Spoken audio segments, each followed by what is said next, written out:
I'm a 27-year-old woman who moved to the US almost 7 years ago. I have two half-sisters from my dad's side, born to different women. We used to be very close, even though they're technically illegitimate. I shared part of my small inheritance from our grandparents with them, but our father never acknowledged them and left them with nothing.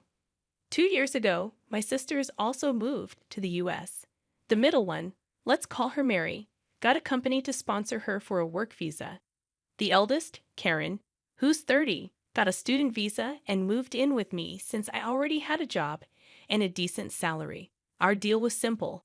I'd cover all the bills and food, and she'd find a job at the university since she couldn't work elsewhere due to her visa restrictions. All I asked was for her to pitch in with some minor chores around the house. I have a dog and a cat, but I assured her she wouldn't have to worry about them while she was busy with school and work. Plus, I have a step-family who often helps out with household tasks, especially since I help babysit for them. It seemed like a fair arrangement, especially for a student. But apparently, it wasn't enough. While Karen was in school, she met a guy named Ken. I knew him from my university days. He's not exactly the best guy around, but I didn't think he was a serious threat. Karen, however, was smitten with him. Despite my warnings about Ken's reputation, she didn't care. I agreed to let her make her own choices, as long as Ken didn't come over to my place. Then, COVID-19 struck. My work hours got cut, Karen's school was put on hold, and she lost her campus job. With everything going haywire, we had to downsize and move into a smaller apartment. I took on a second job and did some freelance work on the side, which left me with barely any personal time. I was dating someone, but both of us were overwhelmed with work and bills, so we hardly got to see each other. Meanwhile, Karen and Ken were getting closer, and he started showing up at our apartment, despite Karen not being on the lease. My landlord was understanding, but Ken's behavior became increasingly inappropriate. He would make comments about my appearance, calling me exotic due to my mixed Caribbean heritage, while Karen resembled our European-descended father more closely and was considered more conventionally attractive. Ken would invade my personal space and touch me inappropriately. I tried to avoid him by staying in my room or walking my pets whenever he was around. Despite my discomfort, Karen kept insisting that I spend time alone with Ken to bond with him, even though they had only been dating for 7 months at that point. I made excuses to avoid it. In November 2020, I got a better position at my main job, allowing me to quit my second job and have more free time. I reconnected with friends, and one of them expressed concern about my well-being. He informed me that Ken had been bragging about how close he was to having intimate relations with me, which I found deeply disturbing. I made it clear to everyone present that I had no interest in being involved with Ken in any way. Since my city is small and close-knit, many people reached out to share similar unsettling experiences with Ken.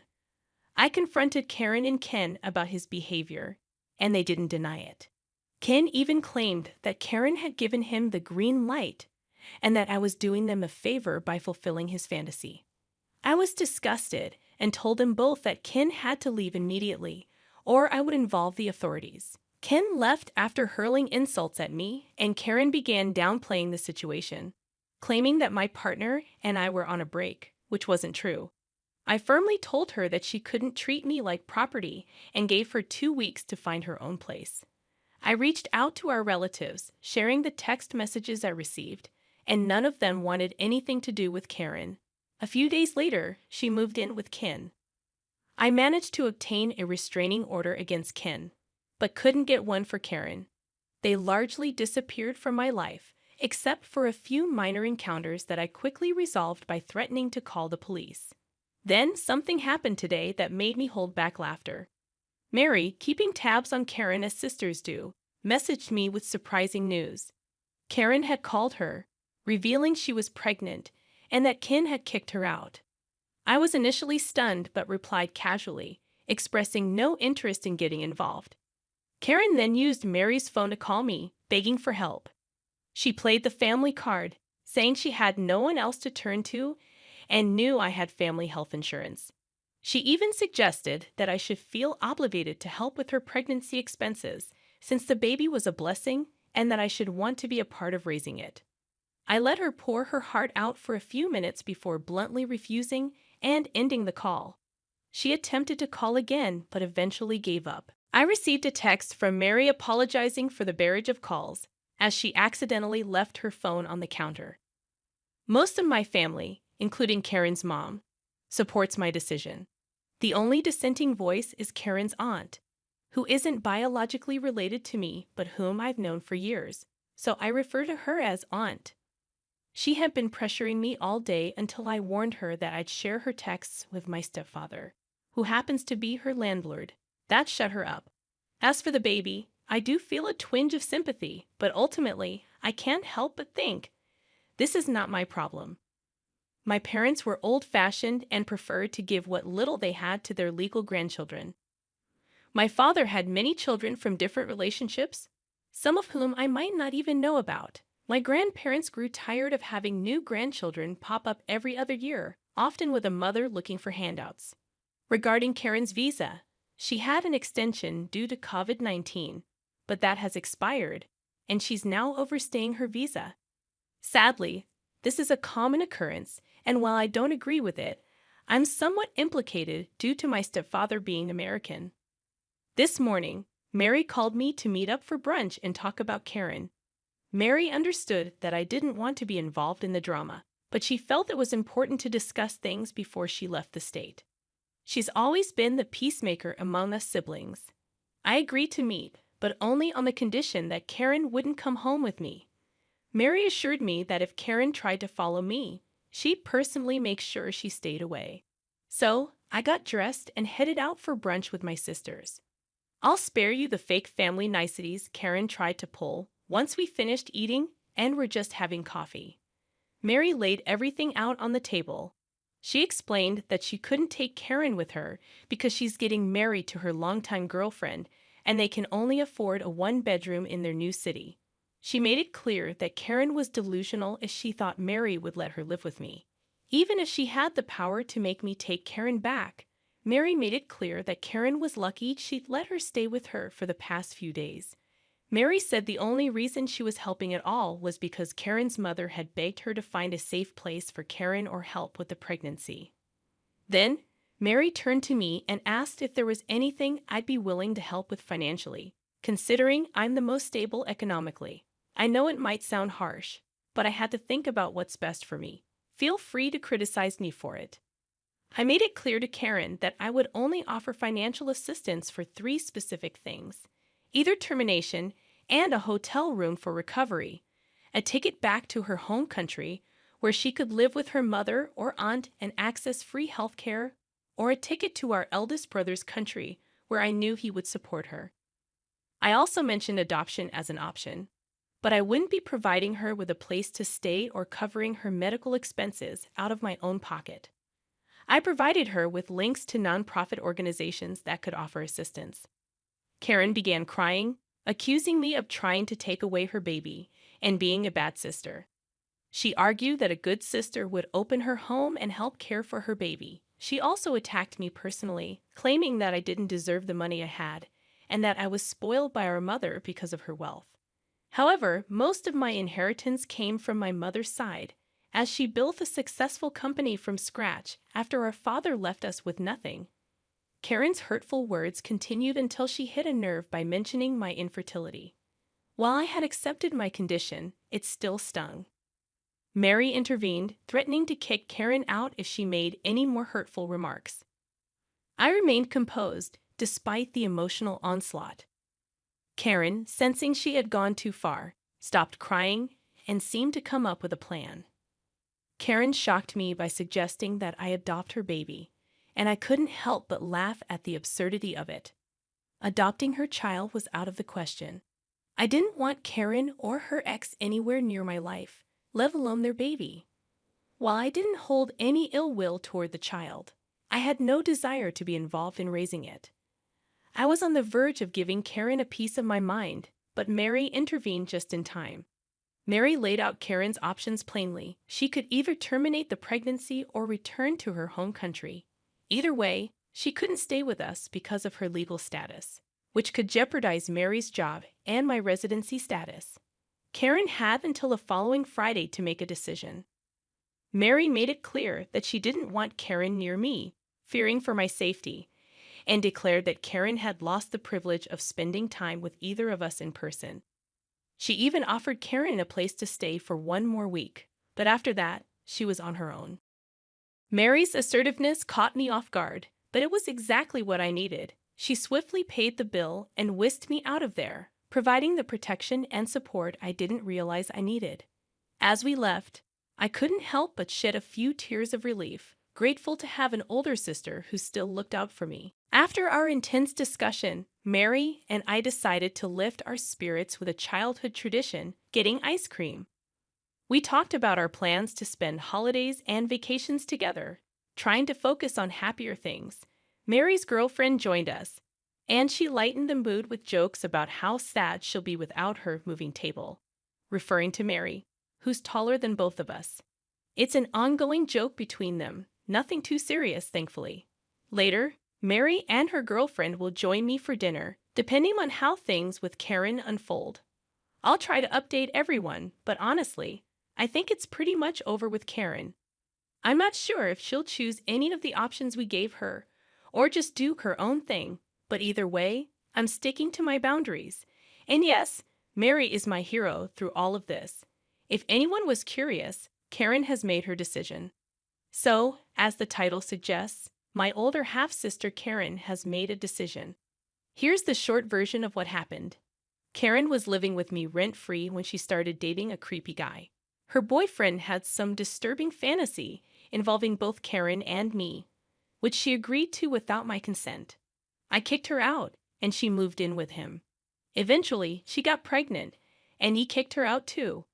She then expected me to not only take her in, but also support her and her baby financially. My sister Mary and I offered her a few options for her unplanned pregnancy, including termination, returning to our home country, going to our brother's home country, or figuring out how to raise the child or put it up for adoption. She had until tomorrow to decide, as Mary was leaving for the East Coast on Saturday. However, Karen didn't choose any of these options. Instead, she made things worse for herself and ended up getting arrested, likely facing deportation. Here's what happened. On Tuesday, Mary decided to visit a nearby national park for one last trip before moving too far away. She left Karen with a key and some money, which turned out to be a big mistake. When Mary and her girlfriend returned yesterday, they found out that all the locks on their house had been changed. To make matters worse, Karen's supposed ex, Ken, had moved into their house. Mary should have seen this coming, but she and Karen grew up as best friends, even closer to each other than to anyone else, including me. Obviously, things have changed drastically now. When Karen and Ken claimed that Mary's house was theirs, it caused a huge mess. Mary tried to explain that the house wasn't even hers anymore. It had been sold, and the new owners were due to move in on Sunday. The police were called, and everyone had to show their IDs. Karen only had an expired passport, which led to her getting arrested for immigration charges. Ken was arrested for breaking and entering, among other charges. Then, I got a call from Karen's lawyer, who said Karen was claiming to be my surrogate and that the baby she was carrying was actually mine. Yep, she really tried that. I made it clear to the lawyer that I wasn't looking for a surrogate or planning to adopt a child. I already have foster children, and I don't have space for another. I told the lawyer that Karen got pregnant accidentally with Ken. The lawyer tried to negotiate, saying Karen would likely be deported otherwise, but I stood firm. If that's the law, then so be it. I asked the lawyer not to contact me about Karen anymore.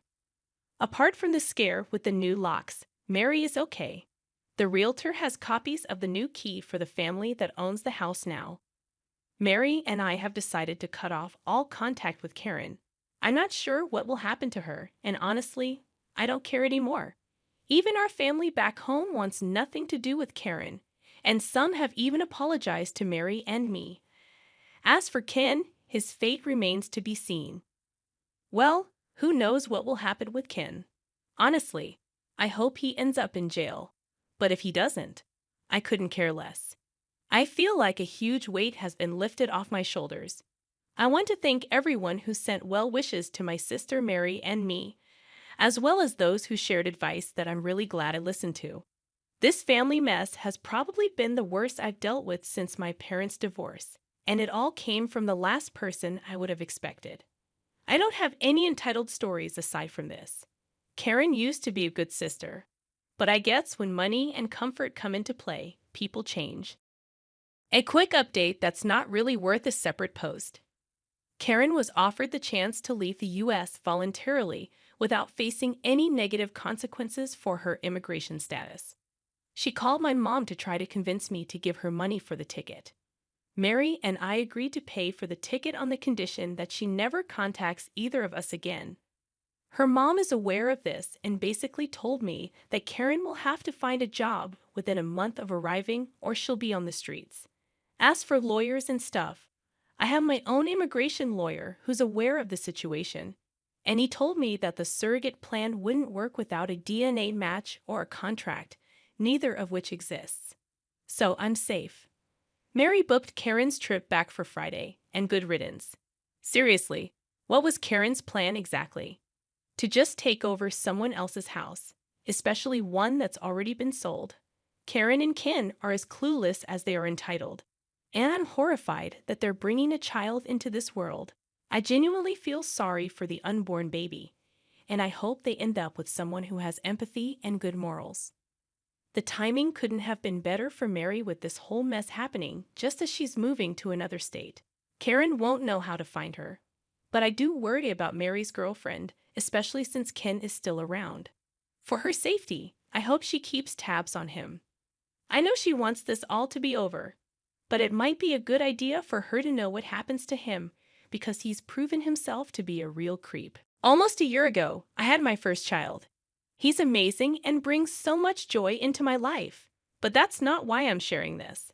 Throughout my pregnancy, everyone, especially my mother-in-law, was incredibly kind and attentive. She constantly bought things for the baby and took care of me, making snacks like chocolate-covered strawberries and charcuterie boards.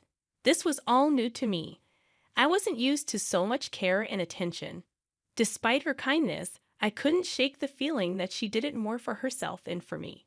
I wondered if she had ulterior motives, but aside from that suspicion, I had no complaints. I appreciated her efforts, especially when she refurbished an antique crib and matching changing table for my husband and me. It felt like we were turning over a new leaf together. But there was always a nagging feeling in the back of my mind that made me wary of her. She had hurt me many times in the past and didn't treat me well during the early years of my relationship with her son, my husband. Let me give you some context. My husband and I started dating in our last year of high school, and it's been 12 years since then. It was clear from the beginning that she wasn't thrilled about her son dating me. In fact, she seemed disgusted by me. I should mention that I'm from a different cultural background than my husband, and she would make subtle comments about the color of my skin and my family name. I felt like an outsider in my own husband's family, constantly tiptoeing around his mother. When I visited their home, she wouldn't even greet me, and during dinner, she'd set the table for just my husband, his father, his sister, and herself, leaving me to fetch my own utensils from the cupboard. Once I brought over a bag of clothes and purses that I no longer used, intending to donate them. My sister-in-law and I were sorting through them in the living room when my mother-in-law came home and saw us. She asked why we were rummaging through the trash, addressing my sister-in-law. My sister-in-law explained that I had brought them over for her to choose from before I got rid of them. Then, my mother-in-law snapped at her. She said she didn't want us going through the old stuff, and she forcefully took the bag from our hands and threw it over the fence where the garbage was. I was stunned, just sitting there in shock, watching her actions. My sister-in-law looked at me apologetically, but I reassured her that she didn't need to apologize to her mom. Later, my mother-in-law told my sister-in-law to go upstairs, leaving me alone in the living room until my husband came home from hockey practice. Things didn't get any better when it came to our graduation. My mother-in-law didn't want us going together. My husband even told me that she said he shouldn't look back at pictures of us together at graduation because there were prettier girls he could go with. He stood up to her, saying that her threat to stop paying for his hockey gear was ridiculous because the money wasn't hers to spend anyway. It was hilarious when my father-in-law chimed in and agreed with him. Then, when we went shopping for a suit for my husband, his mom didn't want me to come along. She tried to dictate that he needed to maintain a certain grade to stay with me and threatened not to pay for our limos for graduation. We went to different high schools, so we had separate graduations. After we graduated, my husband went away to play hockey during the winter. The only times I could see him were during away games or when I drove to the city where he was stationed. But even during those visits, his mom would ignore me completely, acting as if I wasn't there. She even tried to set him up with other girls, saying she found a beautiful girl at her work who was interested in him. My husband was baffled and told her that he's already dating someone he loves. She did this at almost every away game in the early years. I was at my thinnest because of an eating disorder I was struggling with at the time. Despite that, my mother-in-law still made comments about my body, particularly my butt and hips. Those insecurities about my body just wouldn't go away. She even talked to my sister-in-law about how she thought I was fat and ugly and didn't understand why her son was with me. Of course, my sister-in-law would tell me all of this. She would even ask my sister-in-law if she had any friends who could date my husband. Fast forward to when I gave birth. My in-laws rushed to the hospital immediately. I ended up needing an emergency C-section, and when I was being wheeled into my hospital room after the surgery, I saw my in-laws at the nurse's desk, asking if I was out yet. They tried to get into the room, but the nurses told them they couldn't come in until they were finished checking on me. They'd waited outside the room, which already struck me as odd. While the nurses were attending to me, they took our son out to get him checked and vaccinated. When they'd brought our son back into the room, my in-laws followed. I hadn't even had a chance to hold my son properly yet, except for a brief moment of trying to get him to latch for breastfeeding. Then, as soon as the nurses left, they went over to pick up our son. My husband was too exhausted to say anything at the time, and I was still reeling from the shock of the surgery. They didn't even bother to ask how I was doing. They were just focused on holding and smiling at our son. They actually ignored me completely, directing all their questions and attention to my husband. They asked him about the labor and the surgery without even acknowledging my presence. Despite feeling tired and in pain, I smiled through it, thinking maybe they didn't want to bother me. But they kept coming back to the hospital every day we were there, making it seem like they cared because they asked my husband if we needed anything. All I wanted was a McDonald's breakfast sandwich and an iced coffee, so my husband told them. They said they were on their way, but when they arrived, they brought some strange Chinese food buffet instead. I appreciated the gesture, but when you're craving something specific after giving birth, it's all you can think about until you get it. Every day they visited, they monopolized our son, not asking me anything or even acknowledging my presence. After we were discharged from the hospital, they continued to visit our house. I wasn't feeling well enough for visitors, but my husband didn't tell them not to come over. So I had no choice but to stay up late, trying to entertain them while still recovering from major surgery. A few days ago, I started to feel resentful of their constant presence, but I didn't voice my feelings. Usually, people offer to bring snacks or help with chores when new parents are settling in. But they didn't do any of that. All they wanted to do was hold our son. When my husband got called into work, I felt anxious and started cleaning and cooking, despite being in serious pain, while they sat on the couch admiring the baby. Later, I saw on social media that they posted an announcement about their first grandson, tagging my husband but not me.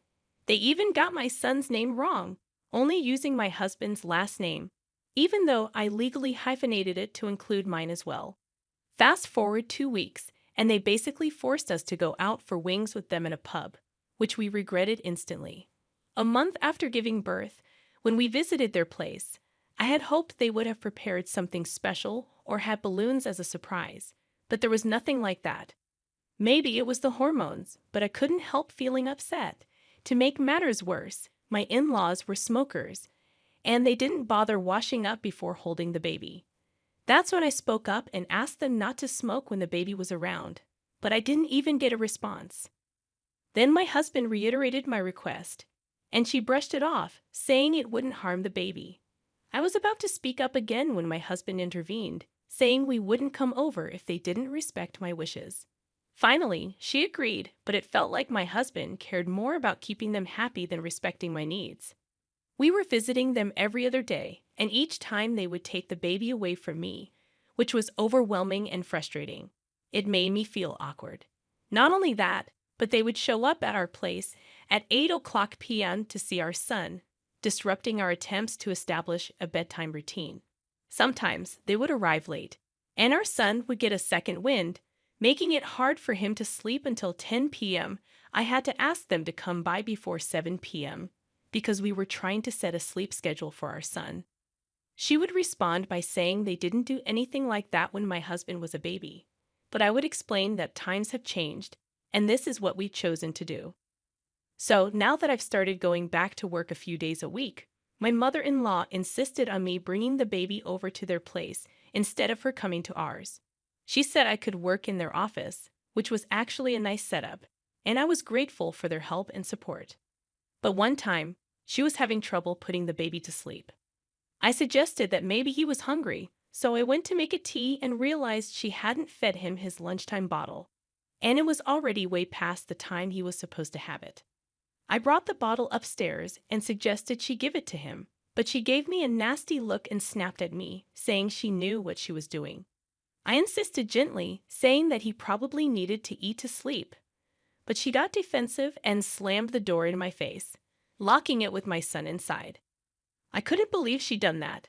My son was screaming, and I was furious, but I tried to stay calm. I knocked on the door and asked her to open up, offering to help, but she told me to leave her alone. I refused to back down, knocking harder and pleading with her to open the door, but she ignored me. Then I tried even harder to get her to open the door, banging on it and using my body to try to force it open. Meanwhile, my son was screaming and crying so hard that he started choking and coughing. I was desperate, so I threatened to call the police if she didn't open up. When she still didn't respond, I dialed 911. The police arrived and instructed her to give me back my baby. They didn't do much else except warn her that she could be investigated for harming a child. They asked if I wanted to press charges, but I decided not to. I told my husband what happened, and he's furious. Now I'm torn. Should I press charges? Am I overreacting? Is this just some kind of postpartum rage? I need help figuring out what to do. Update. My husband took the situation very seriously, and he's just as fed up as I am. I can't believe I let it go on this long. When we got back home and my husband saw the condition of our son, he called his parents and gave them a piece of his mind. He told them they'll never see our son again. We cut off all contact with them right away. My husband didn't want to take any chances with our baby's safety. He said it's not just about us anymore. It's about protecting our son, and he's absolutely right. Our poor baby cried so much that he broke blood vessels in his eyes, and now half of his face is swollen. I feel like a failure for not breaking down that door. Social services even investigated us, which was stressful. I went back to the police and told them I wanted to press charges for child endangerment. They had to take pictures of my son for evidence and took statements from both my husband and me. My father-in-law called my husband multiple times today, but the voicemails all said my mother-in-law finally got arrested after he finished hurling insults at us. It's not my problem anymore. That awful woman is finally getting what she deserves. When my grandma on my dad's side died, she left me, at 23, a part of her inheritance that was originally meant for my dad and brother. My brother got nothing. To understand why, here's some background.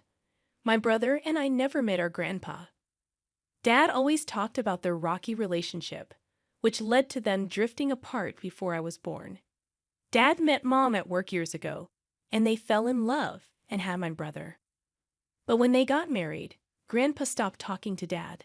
He didn't like Mom because she came from a different religious background, and Grandpa, being old-fashioned, disapproved. Dad distanced himself from Grandpa, and their strained relationship affected his bond with Grandma. I barely remember visiting Grandma until Grandpa passed away when I was 11. After that, Grandma reached out to Dad, and we all started spending more time with her. We celebrated Christmas and Thanksgiving at her place every year. She was the sweetest lady. It's puzzling why Dad never had a relationship with her before or why she didn't reach out to him sooner. She was a gentle soul, the kind who wouldn't harm a fly. Her happiness was contagious, and she lived life to the fullest, never taking herself too seriously. Her house always smelled of fresh bread, thanks to her amazing cinnamon buns. But something odd started happening as we grew older. When my brother asked to visit, she hesitated, but if I asked, she welcomed us right away. She even called to check if I was planning to visit soon. Then, at Christmas, I noticed I received better gifts and more cash in my cards than my brother did. Over time, this favoritism became more obvious. She attended my high school graduation but made excuses not to go to my brother's. She claimed she had a condo council meeting to attend, which seemed odd to me. The unease settled in my stomach every time she showed her preference for me over my brother. It weighed heavily on me, knowing he was being left out. As I enjoyed Grandma's love and generosity, my brother occasionally hinted at feeling left out. At first, I brushed it off as jealousy, but then I started noticing things too. Eventually, he stopped coming to our Christmas celebrations, opting to spend time with his girlfriend's family instead.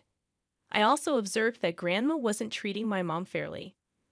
Mom would get a generic store-bought card, while I received heartfelt handwritten letters full of love and admiration. Grandma always seemed busy when it came to Mom's or my brother's birthdays, but she'd drop everything for mine. One Christmas, I brought my girlfriend over, and Grandma gifted her earrings, but my brother's girlfriend never received so much as a card. It became increasingly obvious that Grandma was intentionally excluding my brother and Mom from her affections, and I couldn't ignore it any longer. One day, while sitting in her cozy kitchen, I finally mustered up the courage to bring it up. Maybe I was scared of the truth or worried about upsetting her. When I asked why she treated me differently from my brother, she brushed it off, saying it wasn't what I thought. But her vague response only made me more determined to understand. Sadly, Grandma passed away last year before I could delve deeper into the issue. After her funeral, I was called to meet with a lawyer, which struck me as odd. Dad thought it might be a formality but expected to hear from them soon. At the meeting, it was just me and her only living sibling. It was revealed that Grandma had left behind a significant inheritance, a house worth over $800,000, along with over $300,000 in cash, heirlooms, and retirement savings. The inheritance was to be split equally between her brother and me, representing my dad's share. I asked the lawyer if there was some mistake, hoping there was, but he confirmed there wasn't. Grandma hadn't left anything for her son or my brother. I felt sick to my stomach. It didn't make sense. From what I saw, Grandma was close to my dad. They talked often. He visited her regularly, helped her in the garden, and with household chores. This just felt wrong. I had no idea how to break the news to my dad. I knew he'd be curious and would text me later to ask about the meeting. True to form, he texted that night, asking if everything was okay. I called him up and explained what had happened. When he heard, he protested and demanded answers. I didn't have any, so I gave him the lawyer's contact information. A few days later, I received a call from the same lawyer asking me to come in. I worried I might be in trouble for giving out his information, but when I arrived, he handed me a letter written by my grandma about 5 years ago. In the letter, she explained why my grandpa had disowned my dad and why she hadn't included her son and my brother in her inheritance. She revealed the shocking truth. My brother's biological father wasn't my dad. Apparently, my mom had cheated on him early in their relationship and got pregnant by someone else. Despite knowing this, my dad still chose to marry her after my brother was born. My grandparents warned him that if he married my mom, they'd cut him out of their will and any children they had, including my brother, who wasn't his biological child. My grandma explained that my grandpa wouldn't let her have any contact with her son, even though she desperately wanted to. This strained their relationship to the breaking point. They wanted to prove a point to my dad by cutting him out of the will, even though it meant sacrificing a relationship with me. She specifically addressed me in the letter, not mentioning my brother. This meant that my dad wasn't part of their business affairs either. They used to own several car washes, and originally, my dad was supposed to inherit them. But they sold them before Grandpa died just to spite him, cutting my dad out of everything. She revealed that my brother's dad was a guy named Philly, who my mom knew from church, so the different church thing was partly true. Grandma never trusted my mom after that, and couldn't forgive her for hurting her son like that. When I came along and Grandma finally met me, it brought back years of guilt. She wanted to love me and give me everything she missed out on. It was like a second chance at having a son for her. But every time she looked at my brother, she was reminded of my mom's betrayal. She made a promise to Grandpa never to speak to us. But she couldn't help but be in my life, even though it meant breaking her promise to her husband. The letter mentioned that at the time, my brother didn't know that our dad isn't his biological father. This made me wonder if he still didn't know. Should I tell him? Why did Grandma suddenly leave this for me now? I need help figuring out what to do. Update 1. Alright, so a lot has been happening since my last update. And it seems like it's time to tell my brother everything. I've been struggling with the decision, losing sleep over it for a few days. I worry that if he doesn't already know, it could completely change how he sees our family. But I've made up my mind. I'm going to share the truth with him, along with my inheritance. First, I decided to talk to my dad about the letter and what I've learned. I wanted to have this conversation in private, so I asked him to come over to my place. I explained the contents of the letter and asked him why he chose to stay with Mom despite her infidelity. He opened up, saying he knew about Mom's actions but decided to stay because he loved her, regardless of what happened with my brother's birth. He made it clear that he accepted my brother as his own from the moment he held him, and he'd continue to do so, no matter what. Despite his parents cutting him off and trying to teach him a lesson, he learned the importance of giving people second chances.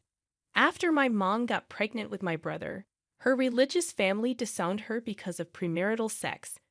My dad explained that she had nowhere to turn, and he couldn't just leave her like that. He acknowledged her mistake, but chose to look beyond it, committing to building a family with her. They worked hard on their relationship, attending couples therapy and rebuilding trust. Despite my grandma's judgment, my mom remained loyal. I asked if my brother knew the truth, and my dad said he didn't. I told him I planned to talk to Mom and give them a week to tell my brother before I did. I made it clear that if they didn't tell him, I wouldn't split my inheritance with him. Dad got upset, saying it wasn't my place to reveal the secret and that technically, the inheritance wasn't mine to distribute.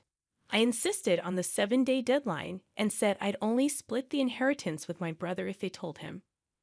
Dad warned me not to interfere in their family matters and threatened to withhold my inheritance as leverage.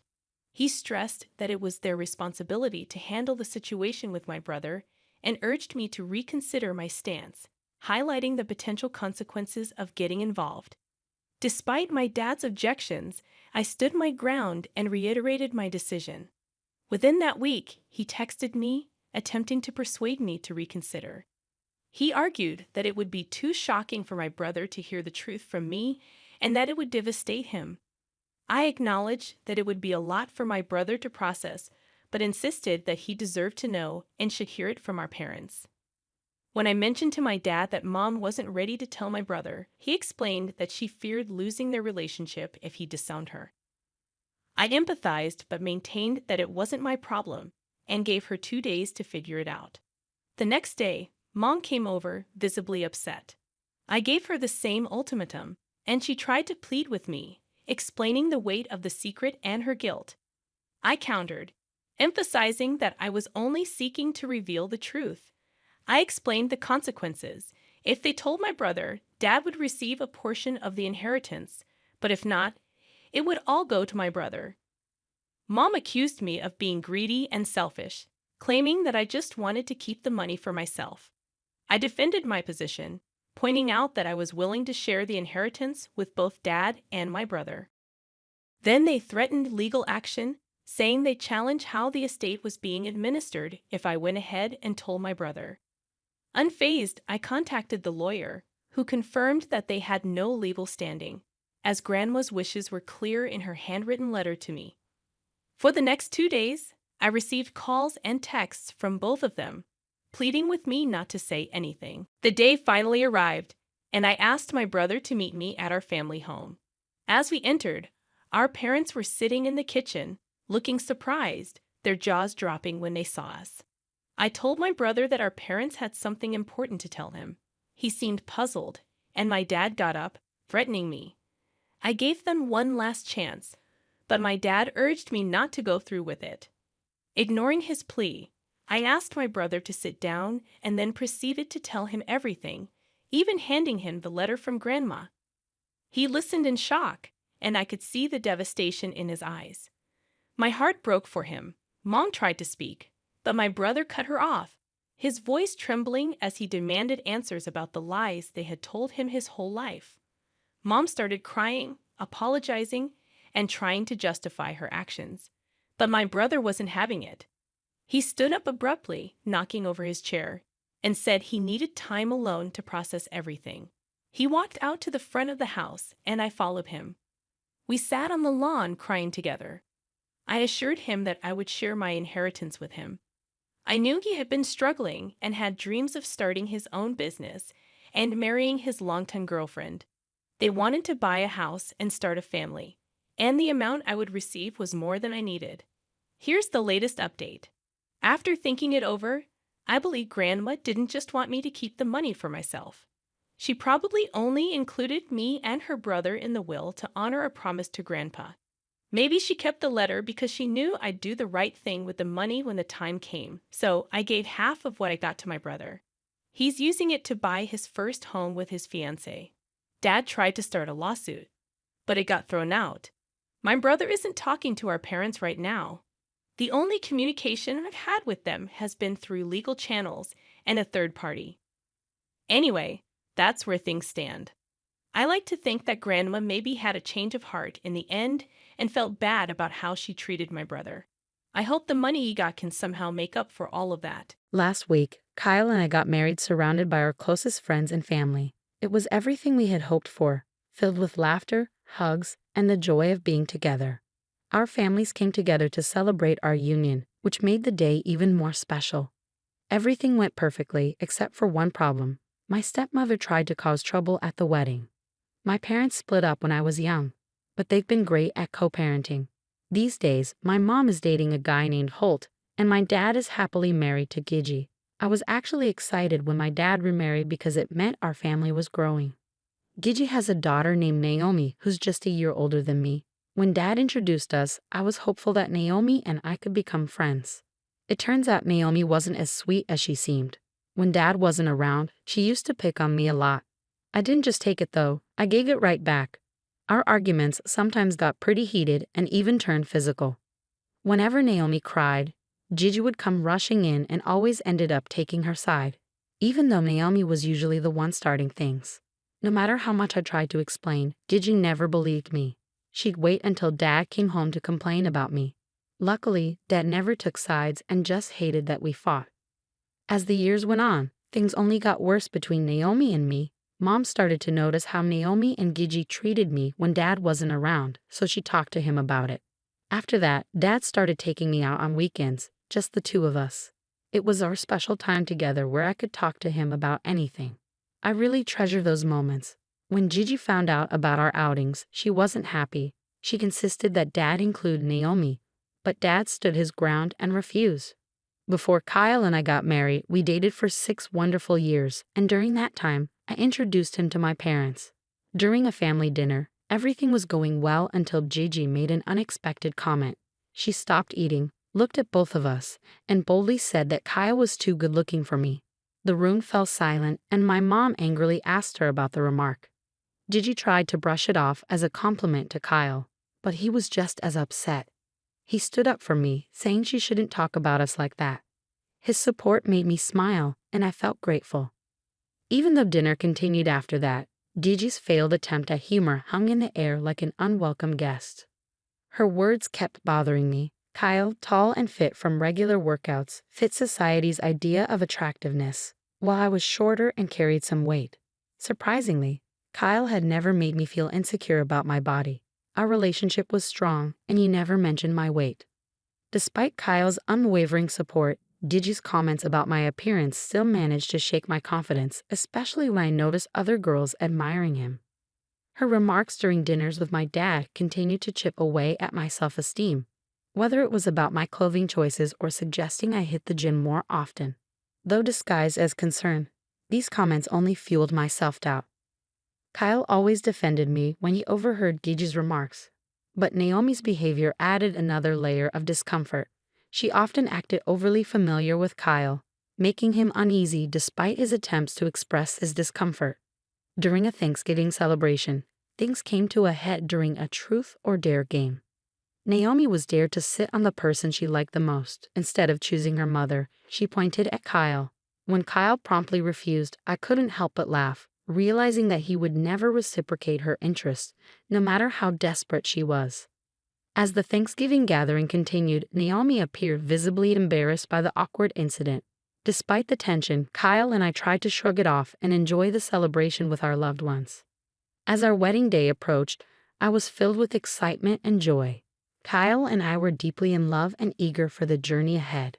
Despite my reservations, I reluctantly invited Gigi and Naomi at my dad's insistence, with the understanding that any trouble would not be tolerated. On the day of our wedding, the atmosphere buzzed with anticipation as I got ready surrounded by my bridesmaids. Just when everything seemed perfect, Gigi barged into my dressing room, insisting on a private conversation. Despite my mother's protests, I agreed to hear her out. Growing weary of her persistence, I asked for privacy, promising to handle the situation swiftly. With a raised eyebrow, my mother left us alone. I gave Gigi 2 minutes to explain herself before kicking her out. With an air of fox concern, Gigi showed me multiple pictures, claiming they would change my perception of Kyle. Shocked, I glanced at the photos only to see Kyle innocently chatting with a distant cousin at a restaurant. Gigi tried to convince me that Kyle was involved with this mysterious woman. Gigi claimed she took those pictures while she was out for dinner last week, thinking she was doing me a favor by uncovering Kyle's supposed infidelity. With false concern, she urged me to reconsider the wedding, making it seem like I was about to make a huge mistake. Determined not to let her ruin my wedding day, I decided to confront the situation head-on. I called Kyle and my dad to my room, making Gigi think I was about to confront Kyle about the alleged affair. Little did she know, a different kind of confrontation was coming. Kyle hesitated to enter the room, not wanting to see me in my wedding dress, but I urged him in. As he walked in, Gigi wore a smug smirk, expecting drama. I calmly gestured toward the pictures she had spread out and asked Kyle to explain. He looked puzzled as he examined the photos, while Gigi reveled in the drama she had created. Maintaining his composure, Kyle explained that the woman in the pictures was his cousin, whom he had met for dinner last week. He clarified the context of each image, pointing out the family resemblance and the innocent nature of their conversation. Gigi's confident demeanor began to falter as Kyle's explanation dismantled her scheme, and my dad, who had joined us by then, listened intently. As Gigi's plan crumbled before us, I couldn't resist revealing that the woman in the photos was indeed Kyle's cousin, whom I had met at one of his family events. Watching Gigi's face fall in realization of her failure was a moment of triumph for me. My dad, who had been listening silently, caught onto Gigi's deceit and asked if she was the one who brought the pictures. Confirming his suspicion, I explained how she disrupted my wedding preparations with false accusations about Kyle. My dad, visibly upset, turned to Gigi, demanding an explanation for her actions. Feeling defeated and embarrassed, Gigi finally revealed her true intentions. She claimed that I didn't deserve someone like Kyle and asserted that her daughter, Naomi, had fallen in love with him. Gigi believed Naomi, who she deemed more beautiful than me, deserved to marry Kyle instead. She admitted to planting negative thoughts about our relationship over the years, hoping to break us up. Seeing Kyle with another woman gave her the opportunity she had been waiting for. We stared at her in disbelief as she confessed, and my mom, already upset with her behavior, expressed her outrage to my dad. He immediately agreed and ordered Gigi to leave. Despite her protests, my mother escorted her out of the room. Naomi stormed in, sensing something was wrong, and my dad explained Gigi's deceitful actions. Hearing this, Naomi directed her anger towards me, launching into a barrage of accusations, blaming me for tearing her family apart. Despite my attempts to explain Gigi's deceit, Naomi's anger only grew. She ridiculed our relationship, insisting it was built on lies, and mocked me for defending our love, claiming I was deluding myself. Naomi persisted in her belief that she deserved to be with Kyle, suggesting that he was only with me because he thought I was wealthier than her due to my job. Kyle, unable to contain his anger any longer, intervened sternly. He firmly rebuffed Naomi's advances, expressing his disappointment and making it clear that he had no romantic interest in her. He reminded her that we were getting married and that she, along with Gigi, had no right to ruin our day. Despite my father's attempts to mediate and bring reason to the situation, Naomi continued her relentless accusations. However, my father stood firmly by my side throughout the ordeal. Realizing that Naomi was not going to give up, he ultimately asked her and Gigi to leave the wedding. Naomi appeared surprised by this turn of events, and a sense of satisfaction washed over me as they left. Turning to Kyle, I couldn't help but feel a mix of frustration and amusement. We shared a knowing glance, and he burst into laughter, realizing how innocuous Gigi's twisted images had been. Despite their disruptive attempts, our relationship had only grown stronger. The wedding continued without further disruption, and we exchanged our vows surrounded by loved ones.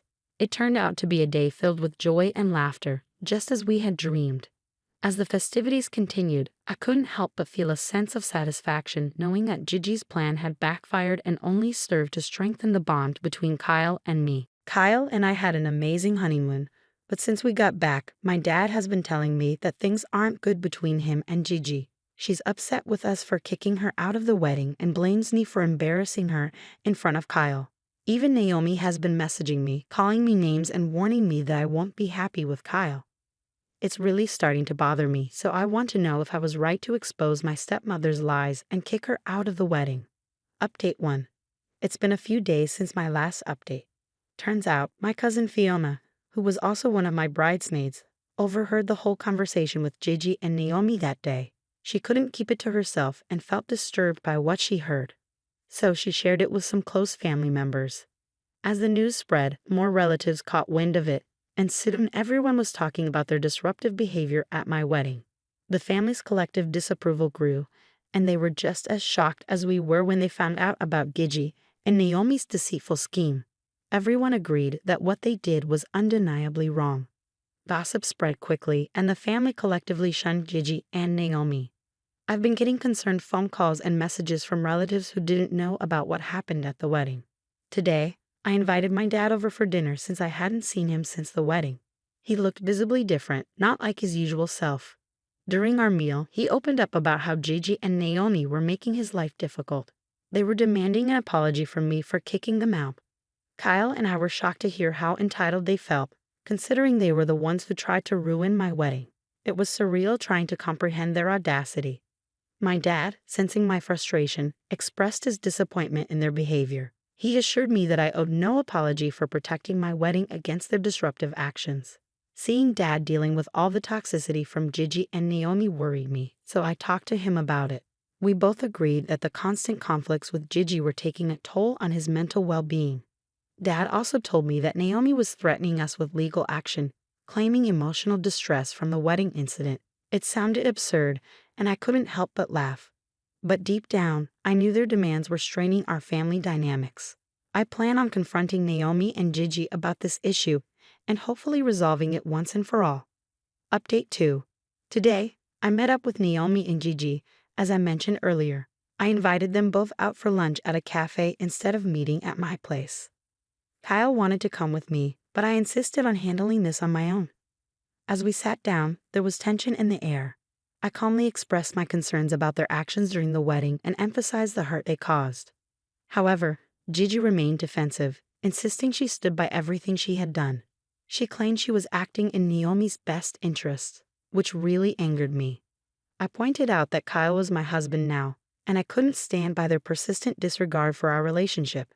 I suggested that she could have at least apologized for interrupting my wedding day. The conversation quickly escalated into a heated exchange. Gigi stubbornly refused to admit any wrongdoing, while Naomi accused me of being insecure and jealous of her. I couldn't help but laugh at her accusation. I clarified that I had never seen her as competition. I reminded her of my academic achievements, securing a scholarship, graduating from my dream college, and landing a job that provided financial comfort. I expressed my frustration, emphasizing that unlike her, I had a partner who genuinely loved me, and I didn't need to go behind someone's back to try and steal them. Naomi's face twisted with anger as she hurled hurtful words at me. She claimed that Kyle didn't truly love me and was only with me out of pity or convenience. She insisted that he deserved someone better. Her words were venomous, but I tried to stay composed, refusing to let her undermine my relationship or happiness. Gigi, standing beside Naomi, couldn't resist adding her own bitter remarks. With a condescending tone, she questioned my ability to handle a marriage, implying that I was naive and inexperienced. She even went so far as to mock my relationship with Kyle, saying it was laughable. Despite their spiteful remarks, I took a moment to collect myself before responding. I told them that their opinions about my marriage were irrelevant. Kyle and I shared a deep connection that went beyond their shallow judgments. If they couldn't respect that, then it was best for us to part ways. As the argument intensified, it became clear that reasoning with them was futile. They refused to acknowledge their mistakes or the depth of their actions, which only fueled the intensity of our argument. It became evident that maintaining a relationship with individuals so determined to cause harm was untenable. The meeting ended on a sour note, with unresolved issues and lingering tension. Returning home, the weight of the confrontation pressed heavily on my shoulders, and I broke down in tears. The emotional toll of the encounter left me drained both physically and mentally. After talking with my mother, I made the difficult decision to permanently cut ties with Gigi and Naomi. She was shocked to hear how much they had hurt me and wanted to confront them, but I stopped her, emphasizing that they weren't worth our time or emotional energy. The toxicity they brought into our lives was not worth the toll it took on our mental well-being and the stability of my marriage. It's a painful but necessary step toward a healthier, happier life. Update 3. Thank you to everyone who has commented since my last update. It's been 2 months and a lot has changed in our lives. Firstly, my dad and Gigi are now separated. As many predicted, Gigi's refusal to acknowledge her mistakes, combined with constant conflicts, took a toll on my dad. Consequently, he moved out and is consulting with lawyers to initiate divorce proceedings.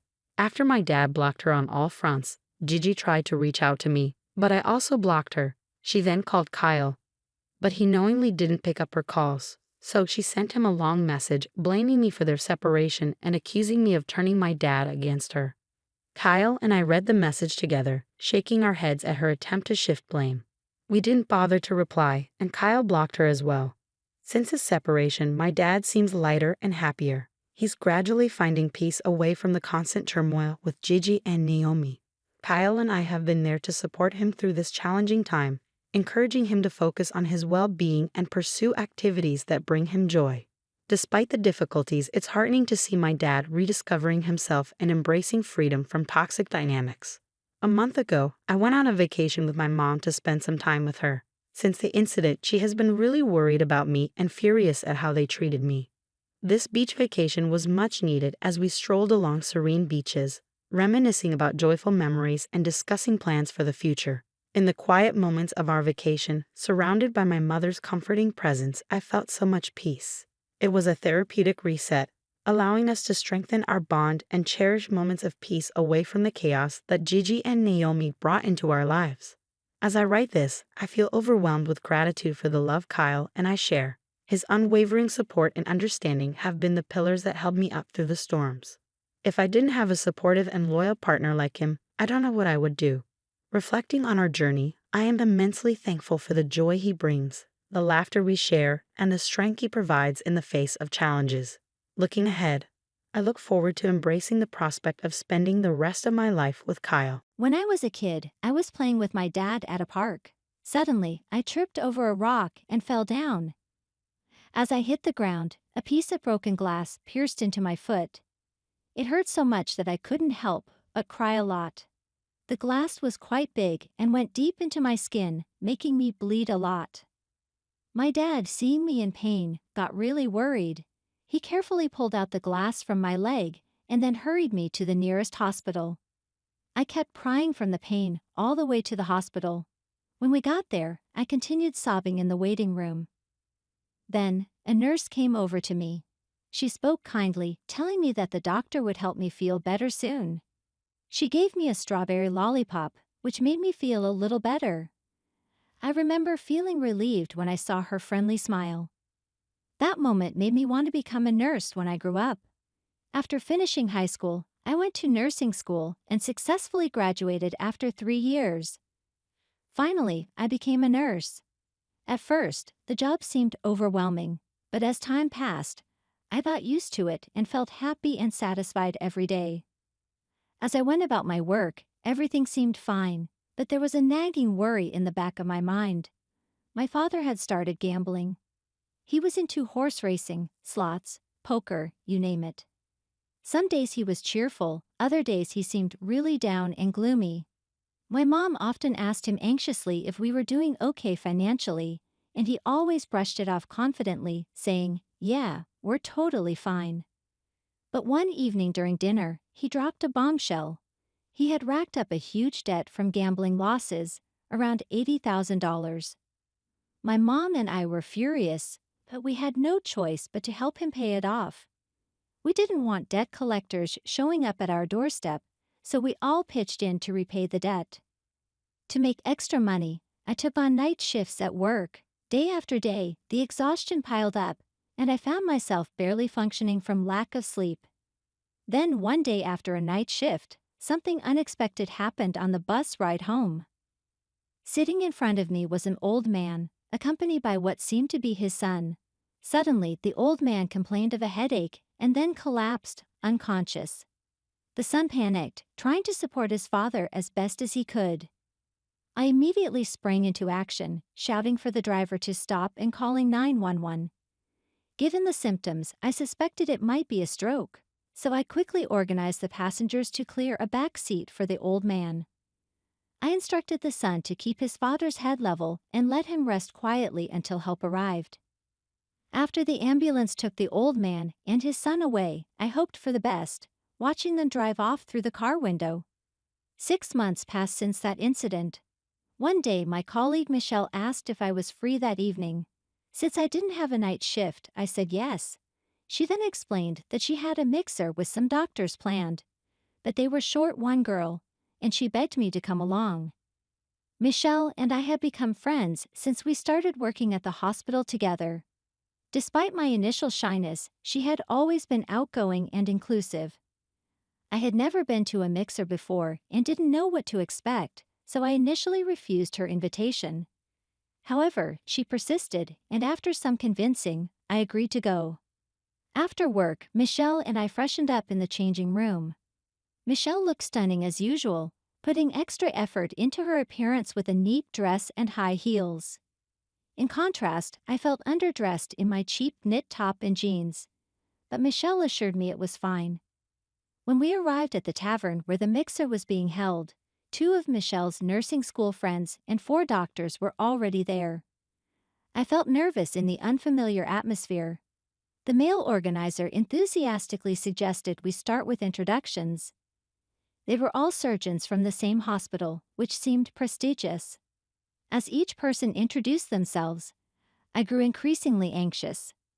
When it was my turn, I nervously mumbled, "I'm Mary Smith, nice to meet you," feeling out of place among the confident and accomplished group. As I nervously finished introducing myself, Matthew, seated at the end, suddenly made a hurtful comment, calling me ugly. Shocked and hurt, I couldn't believe what I had just heard. To make matters worse, another doctor laughed at his remark, while Michelle, understandably angry, reprimanded him. The organizer, still laughing, tried to brush off Matthew's comment, but Matthew continued, saying he expected to see beautiful girls because they had been meeting only pretty ones at recent mixers. Other doctors joined in, agreeing and complaining about the lack of attractiveness in the women they met. Feeling deeply hurt and shaken, I struggled to hold back tears, my confidence shattered. As I trembled with anger and sadness, I looked down, trying to hide my emotions. Suddenly, a man from the back of the group stood up and approached our table, shouting for everyone to stop. His angry outburst surprised everyone. I felt a sense of familiarity as I looked at his face, realizing I had seen him before. With determination, he defended me, revealing that I was the kind-hearted person who had helped his father when he collapsed on the bus. Matthew and the other doctors were taken aback by his intervention, but the man didn't back down. As the realization dawned on me, I remembered the incident from 6 months ago. The man standing before us was the same person who had been with his father on that fateful day. In a dramatic gesture, he slammed a wad of cash on the table and urged me to leave with him, away from the toxic environment. Confused by the sudden turn of events, I hesitated, unsure of what to do next. As I grabbed my bag and followed the man out of the tavern, he cast a threatening glare back at the doctors. Ignoring their mocking remarks, we stepped outside. Another person, who seemed to be the man's friend, rushed out after us, reminding him that he had paid the bill and suggesting they catch up another time. The man apologized for the confusion, and his friend headed back inside. Feeling grateful for his intervention, I thanked him sincerely for his help. He explained that he had only attended the mixer to balance out the numbers and had not anticipated the unpleasant behavior of the others. He had recognized me from the incident 6 months ago when I had helped his father. Curious about his father's well-being, I asked how he was doing now. He expressed his gratitude, explaining that his father had improved significantly thanks to my assistance. He admitted that he had been too flustered that day to even ask for my name, but he had wanted to thank me ever since. After introducing myself as Mary, he handed me his business card, revealing that he was Douglas Thompson, the CEO of Space Corporation. Surprised by his status, I commented on his impressive position, but he humbly downplayed it. He then asked if I would be willing to meet his father sometime so he could express his gratitude in person. Despite his insistence, I declined the offer for thanks, feeling uncomfortable with the idea. After exchanging contact details, Douglas and I went our separate ways. Later, he invited me to dinner, and I agreed to meet him. When I arrived at the upscale restaurant, Douglas and his father were waiting for me. Douglas's father thanked me sincerely for my help 6 months ago, and I assured him it was no trouble at all. I was relieved to see that he looked well. Douglas's father then apologized for the rude behavior of the doctors from their hospital. Confused, I asked for clarification, and Douglas explained that he had overheard the doctor's conversation at the mixer. It turned out that they worked at his father's hospital and had a reputation for causing trouble by flirting with nurses and generating complaints. In light of their behavior at the mixer, they were given a serious warning. Grateful for their apology, I thanked them. We then discussed various topics, including the hospital. When I mentioned my frequent night shifts, Douglas expressed concern upon learning about my father's debts. He admitted that he had planned to become a doctor himself, but couldn't handle medical emergencies. However, he offered to pay off my father's debt as a gesture of gratitude for helping his father. Feeling overwhelmed by his generous offer, I hesitated. But then his father suggested that he would pay the debt with one condition: that I marry Douglas. Shocked by the proposal, I asked for clarification, and Douglas's father suggested that we date first and decide later. Douglas was clearly embarrassed by his father's suggestion. Although surprised, I found Douglas to be a kind-hearted person, so I agreed to start as friends and see where things led. Douglas was taken aback by my response, but he seemed pleased.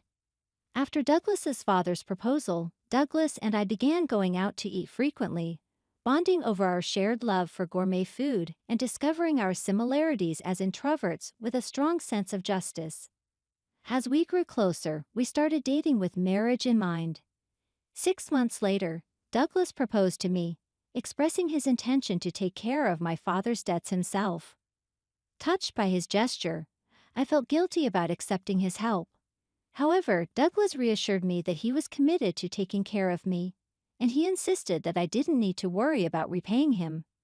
Overwhelmed with gratitude, I cried tears of happiness and thanked him profusely. When I shared the news with my parents, they were overjoyed that the debts were paid off and that my marriage was settled. They expressed relief that there would be no more gambling, and they thanked me for my good fortune. Douglas's father was also pleased, admitting that he hadn't expected us to get married, but feeling that we were right for each other. With blessings from both families, we happily married and moved into our new home. We've been enjoying a blissful married life ever since. Meanwhile, the doctors from the mixer continued to display defiance towards authority, which eventually led to Douglas's father firing them. I believed it was well-deserved considering their behavior.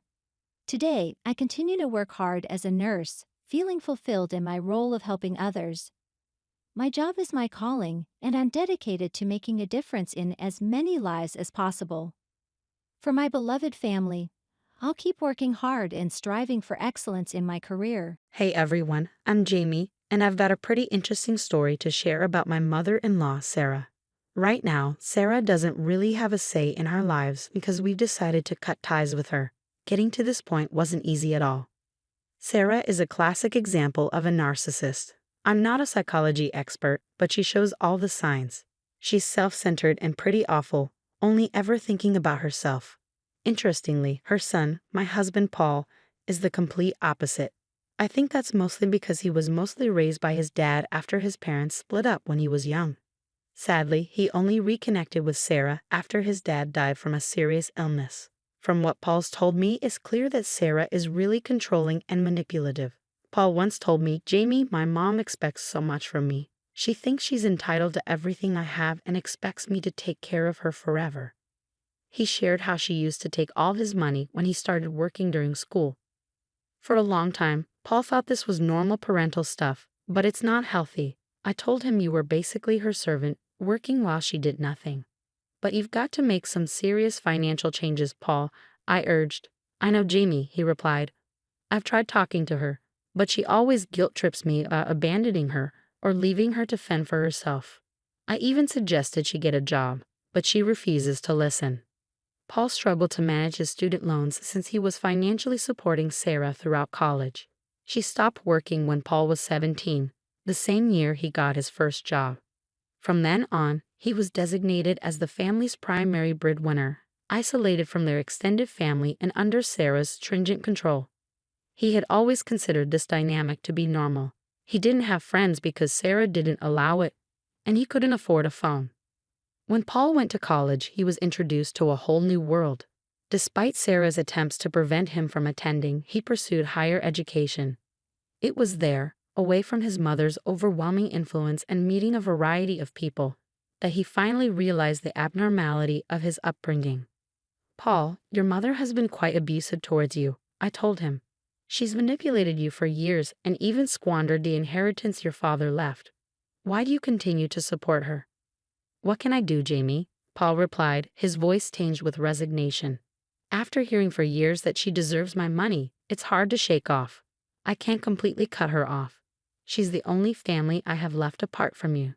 I understand, I said gently, but you need to reconsider your situation. You're drowning in debt. How much longer can you manage this? Paul didn't have an answer. He realized that continuing to support Sarah meant he could never escape his financial burdens. This situation also made me question our future together. I was aware that Sarah could become a significant issue, potentially claiming a stake in everything we owned. She already disliked me, resentful of the bond Paul and I shared. Don't think you can take my son and his money. Sarah would snap at me. I'm his mother, and the only one who deserves his things. You're just a gold digger trying to steal my son. You need to stop relying on Paul, I retorted. He's an adult, and so are you. You're perfectly capable of taking care of yourself. Shut up, girl. Don't tell me how to live my life. I won't lose my lifestyle for a worthless girl like you. Paul will always be under my control, and I'll make sure of it, she replied sharply. Sarah's harsh words were alarming, but I was determined to stand up for Paul. Unlike him, I had a strong backbone and a flair for subtle revenge, which allowed me to handle Sarah without letting her harm us too deeply. Although I often endured her insults, I found them bearable. As the years passed, both Paul and I finished college. I began working in a studio, and Paul landed an excellent job as a graphic designer. Despite his difficult upbringing, he was a diligent student and achieved considerable success. Nevertheless, Sarah continued to exploit his finances relentlessly. When Paul and I got engaged, Sarah was furious. She accused him of marrying a gold digger and worried aloud about her welfare. "How can you even think of getting married now? You still need to take care of me. Getting married would be a bad financial decision," she argued. "Mom, I'm already taking care of you, and getting married won't change that," Paul reassured her. But Sarah wasn't convinced. "But your wife will take all your money. You'll have nothing left for me. She doesn't earn much, and her mother is no help either. They'll both just become a burden to you." "Excuse me, but my mom and I are perfectly capable of managing on our own. We don't need to rely on your son," I interjected calmly, although internally I seethed at her accusation. I avoided telling her that she was the actual financial burden. I knew it would only ignite a pointless argument, and I preferred to keep the peace. Sarah interpreted my silence as an opportunity to further insult me and my family. My family, valuing respectability, chose not to retaliate against her barbs, preferring not to stoop to arguing with a narcissist. That was until one day something alarming happened. While I was at work, my mom called, puzzled and concerned. "Jamie, why is your stuff at my house?" "Did something happen with Paul?" she asked. "What are you talking about, Mom? Nothing has happened between us." "How do you know it's my stuff?" I replied, confused. "The moving guys told me your name," she explained. This unexpected turn of events hinted at Sarah's deeper meddling, a dark reminder that ignoring her might no longer suffice. When my mom called, she was understandably confused and alarmed. "Jamie, your boxes arrived here with your name and address on them. I've opened a few and they're filled with your clothes. What's going on? Did the movers say who sent them?" she asked, her voice tinged with concern. "I think you should come home right away and sort this out," she advised. Taking her advice, I immediately left work and rushed home. As I entered my bedroom, a shocking sight greeted me. My drawers and closet were empty, even my bath products were gone. I was stunned. Descending to the living room, I found Sarah there wearing a smug expression. "What the hell is going on, Sarah? Why did you touch my stuff and send it to my mom's house?" I demanded, trying to keep my composure. Sarah's response was chilling. "I'm here to set things right. From now on, only the homeowner and his mother will live in this house. A mother always has more rights than a wife. It's unfair for you to live here." "What are you talking about? You're out of your mind." I shot back, my anger rising. "Since the house belongs to my son, only he and I will stay here. You will leave and go to a house that is in your name." "So you're saying only the person who owns the house should stay here?" I clarified, trying to understand her twisted logic. "That's exactly what I mean. Now, since I've already sent your stuff away, you can just leave." "Don't worry, my son and I will be very happy here," she declared, then turned and went upstairs. I was furious at her audacity, unable to believe she tried to throw me out of my own house. This house was in my name, and I was the rightful occupant. I couldn't let her force me out without taking action. So I made a strategic call and immediately phoned Paul, urging him to come home as quickly as possible. He said he'd be home soon and would reach me in no time. Despite Sarah's attempts to disrupt our wedding plans, Paul handled the situation well. Although it frustrated him, he still couldn't bring himself to completely sever ties with his mother. After our wedding, we settled into our new home. The details of how we acquired the house aren't pertinent right now, but Sarah was livid when she found out. She called me fuming. "So you've already started messing with my son's money, buying expensive houses without even discussing it with me," she accused. "I have no idea what you're talking about, Sarah. Besides, how Paul and I handle our finances is none of your business," I replied, cutting the conversation short. Her resentment was palpable. "You think you can live in a big house while I'm stuck in this small rented apartment? Mark my words, Jamie, you won't enjoy my son's house alone." At the time, I didn't take Sarah's threats seriously. She had a habit of making such dramatic statements, and I had also developed a habit of ignoring her and not giving her the reaction she wanted. I relayed to my mom when she arrived at our house to check on the situation. We were both deeply unsettled, but I knew we needed to stand our ground and confront this outrageous attempt by Sarah to usurp our home. When Sarah saw my mother, she was visibly flustered. "What the hell, Jan? Why is your mother here? I told you that you and your family can't be here. I've already sent your stuff to your mother's place," Sarah exclaimed. "Then why is she here?" I replied with a smirk. "Well, you said that from now on, only the homeowner and the mother can stay here. So I called my mother and invited her over. This house is owned by my son. You should not be here," Sarah countered sharply. "I demand you to leave as soon as possible."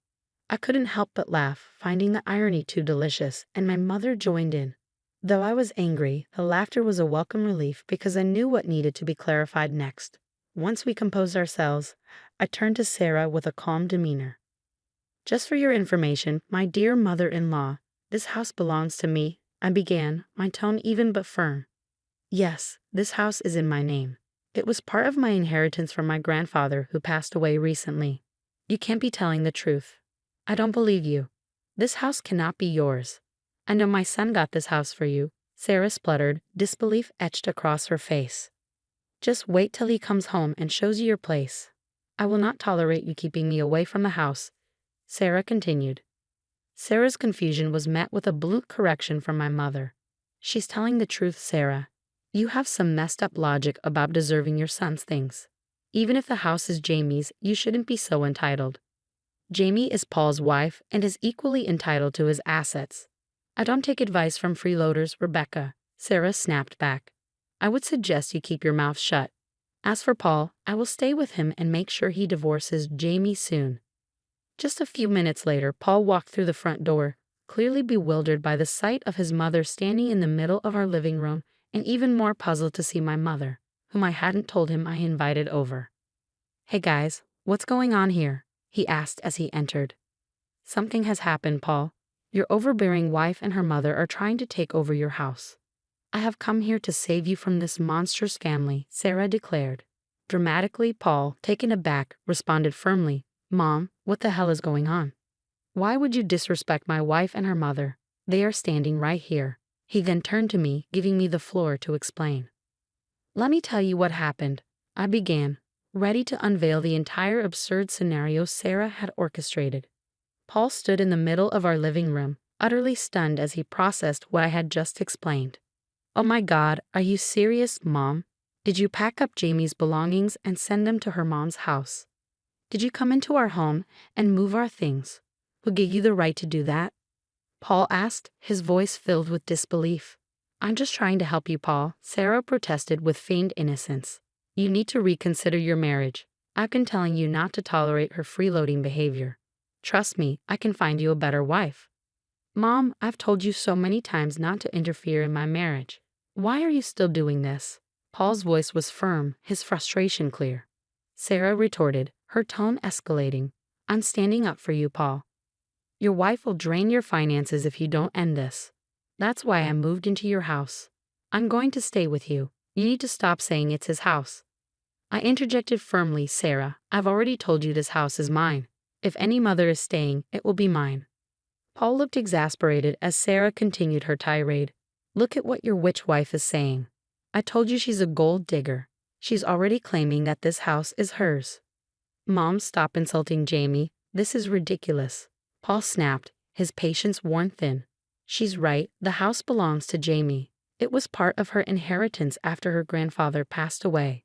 Sarah's face turned ashen as the truth finally seemed to dawn on her. My mother chuckled slightly from the corner, enjoying Sarah's discomfort, while Paul looked like he was on the verge of losing his temper completely. Sarah tried to regain her composure, scrambling for another angle. "It doesn't matter since you two are married. This house is yours too, Paul. I have the right to stay here. Why should I live in a rented apartment when you have a house? I won't let Jamie take everything from me. You need to kick her out," Sarah insisted stubbornly. "Mom, you need to leave," Paul declared, his voice rising. "I've had enough of you meddling in my marriage. No matter how much you dislike Jamie, I am not leaving her. I've always made that abundantly clear. You've gone too far with your antics. There is no way you are staying here. Your wife is blackmailing you with the house, Paul. You can't stay with her. Trust me, it will be so much better if you divorce her. I will find you a new wife. Sarah tried to manipulate further. The situation spiraled into chaos. Paul began to shout at Sarah, his anger boiling over. I was equally furious, and my voice joined the tumult as Sarah tried to defend her indefensible actions. The tension was palpable, and it was clear that something had to give in this confrontation. When I had finally had enough, I took decisive action and kicked Sarah out. She looked desperately at Paul for support, but he couldn't even bring himself to meet her eyes. I went to the guest room, grabbed her suitcases, and threw them out the door alongside her. Sarah spent a solid hour weeping on our doorstep until I warned her that I would call the police if she didn't leave. Eventually, she got up and left inside. Paul was overwhelmed with guilt and began to apologize profusely. My mom discreetly went into the kitchen to give us some privacy. Jamie, I'm so sorry. I should have cut ties with my mom a long time ago. All these years, she kept attacking you, and I still allowed her in our lives. I thought she might change and accept you as my wife, but it's clear now she never will, he lamented. Paul, I understand she's your mom and you felt the duty to take care of her. But her behavior has been unbearable. She tried to kick me out of my own home. I responded, my voice firm yet weary. I know Jamie, and I can't believe she went that far. But don't worry, she won't get away with this. I'm going to stop supporting her financially. She doesn't deserve my kindness after what she's done. You won't have to deal with her again, Paul promised, his tone resolute. We spent a long time discussing our boundaries and expectations moving forward, reaching a solid understanding that brought me considerable relief. To lighten the mood, my mom stayed for lunch, and we ordered some delicious meals through DoorDash. Despite the morning's upheaval, the day turned out fairly well, except for my belongings being displaced. It was satisfying in a way to finally show Sarah that her behavior was unacceptable. My mother had spoken to the moving company when they arrived at her place and explained the situation. They agreed to return my belongings, though it would take some time. In the meantime, Sarah didn't cease her attempts to stir trouble. She bombarded Paul with calls and sent me a flurry of texts accusing me of controlling him and forcing him to cut her off. I showed all her messages to Paul, who was livid and found himself in several heated exchanges with his mother over the following days. It felt like we were trapped in an endless cycle. That cycle finally broke when we decided it was time to take legal action. We reported Sarah to the police, pressing charges of trespassing, theft, and harassment. The police were quite taken aback by the extent of her actions and took our complaint seriously. Sarah might not have been violent, but her actions were far from rational. After the incident, we informed her that we had filed a police report and our lawyers began the process of obtaining a restraining order. However, this didn't deter her. She showed up at our house, furious and unapologetic. How dare you file a police report against me? I'm your mother, and I deserve respect. Paul, you can't do this to me, she screamed at us. I'm done being quiet every time you overstep. What you did was a criminal offense. I don't care what the law says. I'm entitled to be in this house. You've even stopped paying me money. I have nowhere to go. You know I ended my lease to live here. I demand you let me in and remove the police report. She continued, her voice filled with rage. That will never happen, Mom. Besides, you don't deserve my money after trying to destroy my marriage, Paul replied firmly. I added, Sarah, you need to stop shouting at our door. We've decided that only the homeowner and her mother will stay here from now on. Since you are neither, you need to leave. My words pushed Sarah over the edge, causing her to have a breakdown right on our doorstep. The neighbors started to peek out of their homes, drawn by the commotion. It was quite embarrassing. At one point, a neighbor approached our front door to ask if he should call the police. When Sarah lunged at him and shouted, he didn't hesitate to dial 911 and let them listen to what Sarah was saying. My mother-in-law continued her tirade until the police arrived and arrested her. This unfortunate spectacle provided us with the necessary evidence to secure a restraining order. Given that Sarah had also been harassing my mother, Paul suggested a surprising solution. Jamie, I think we should let your mom stay with us for a while, he proposed. Sarah knows her address and won't stop harassing her. She's becoming increasingly unhinged, and I'm worried she might escalate her behavior. It would be safest if Rebecca stayed here. Are you sure about this, Paul? I don't want you to feel uncomfortable with her living here, and I don't think Mom would want to impose, I responded, concerned about how the dynamics might affect him. Paul assured me, I feel bad for Rebecca, and it's the right thing to do. I don't mind at all. It's better for everyone's peace of mind if she stays with us for now. He reassured me, saying, I know Rebecca is a reasonable person, Jamie. I have no problem with her staying here. She's very respectful of our boundaries. Besides, only the homeowner and her mother can stay here, right? That joke between us brought out a hearty laugh, lightening the mood despite the circumstances. I could see that Paul was still struggling with the fallout from his mother's actions, but he was earnestly trying to distance himself from Sarah's toxic influence. Cutting ties with a narcissistic parent is a complex and painful process. We've been discussing therapy for Paul to help him navigate these emotional waters. He's open to the idea but needs some time to organize his thoughts. Understanding his mental state, I'm doing my best to support him. Meanwhile, Sarah, cut off from directly contacting us, has been trying to appeal to my mom, Rebecca, to garner sympathy. She laments about how unfairly she's been treated, claiming she has nowhere to go and is now living in her car. Over the years, Sarah has alienated so many people that no one is willing to take her in. Paul remains firm in his decision not to support her financially anymore, forcing Sarah to face the reality of finding a job, an idea that terrifies her, especially with several police reports and an arrest on her record. We've reached a point where we are indifferent to her plight. I can candidly say that I am relieved to see Sarah facing the consequences of her actions. This tough love is long overdue, and while it's harsh, it's necessary for our peace and to finally bring some sanity back into our lives. I'm truly sorry that Emma, the groom's younger sister, is part of our family. To be frank, someone like Emma, who only finished middle school, doesn't reflect well on us. In my opinion, she should avoid family gatherings and be careful about her social standing when she's around us. During the family representative's speech at the wedding reception, the bride's father, his face turning red, shocked us all with his unpleasant words. We were completely caught off guard by his statement, and we were speechless, mouths hanging open.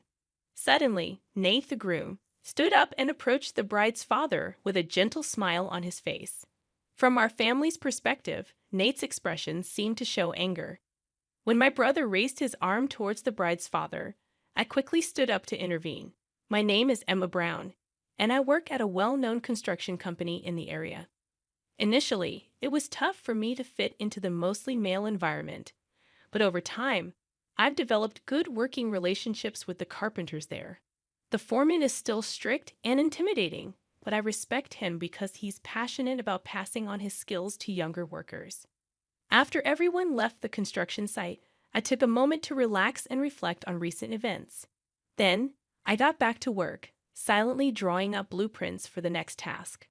By the time I finished, it was already evening, and I realized I hadn't taken a break since lunch.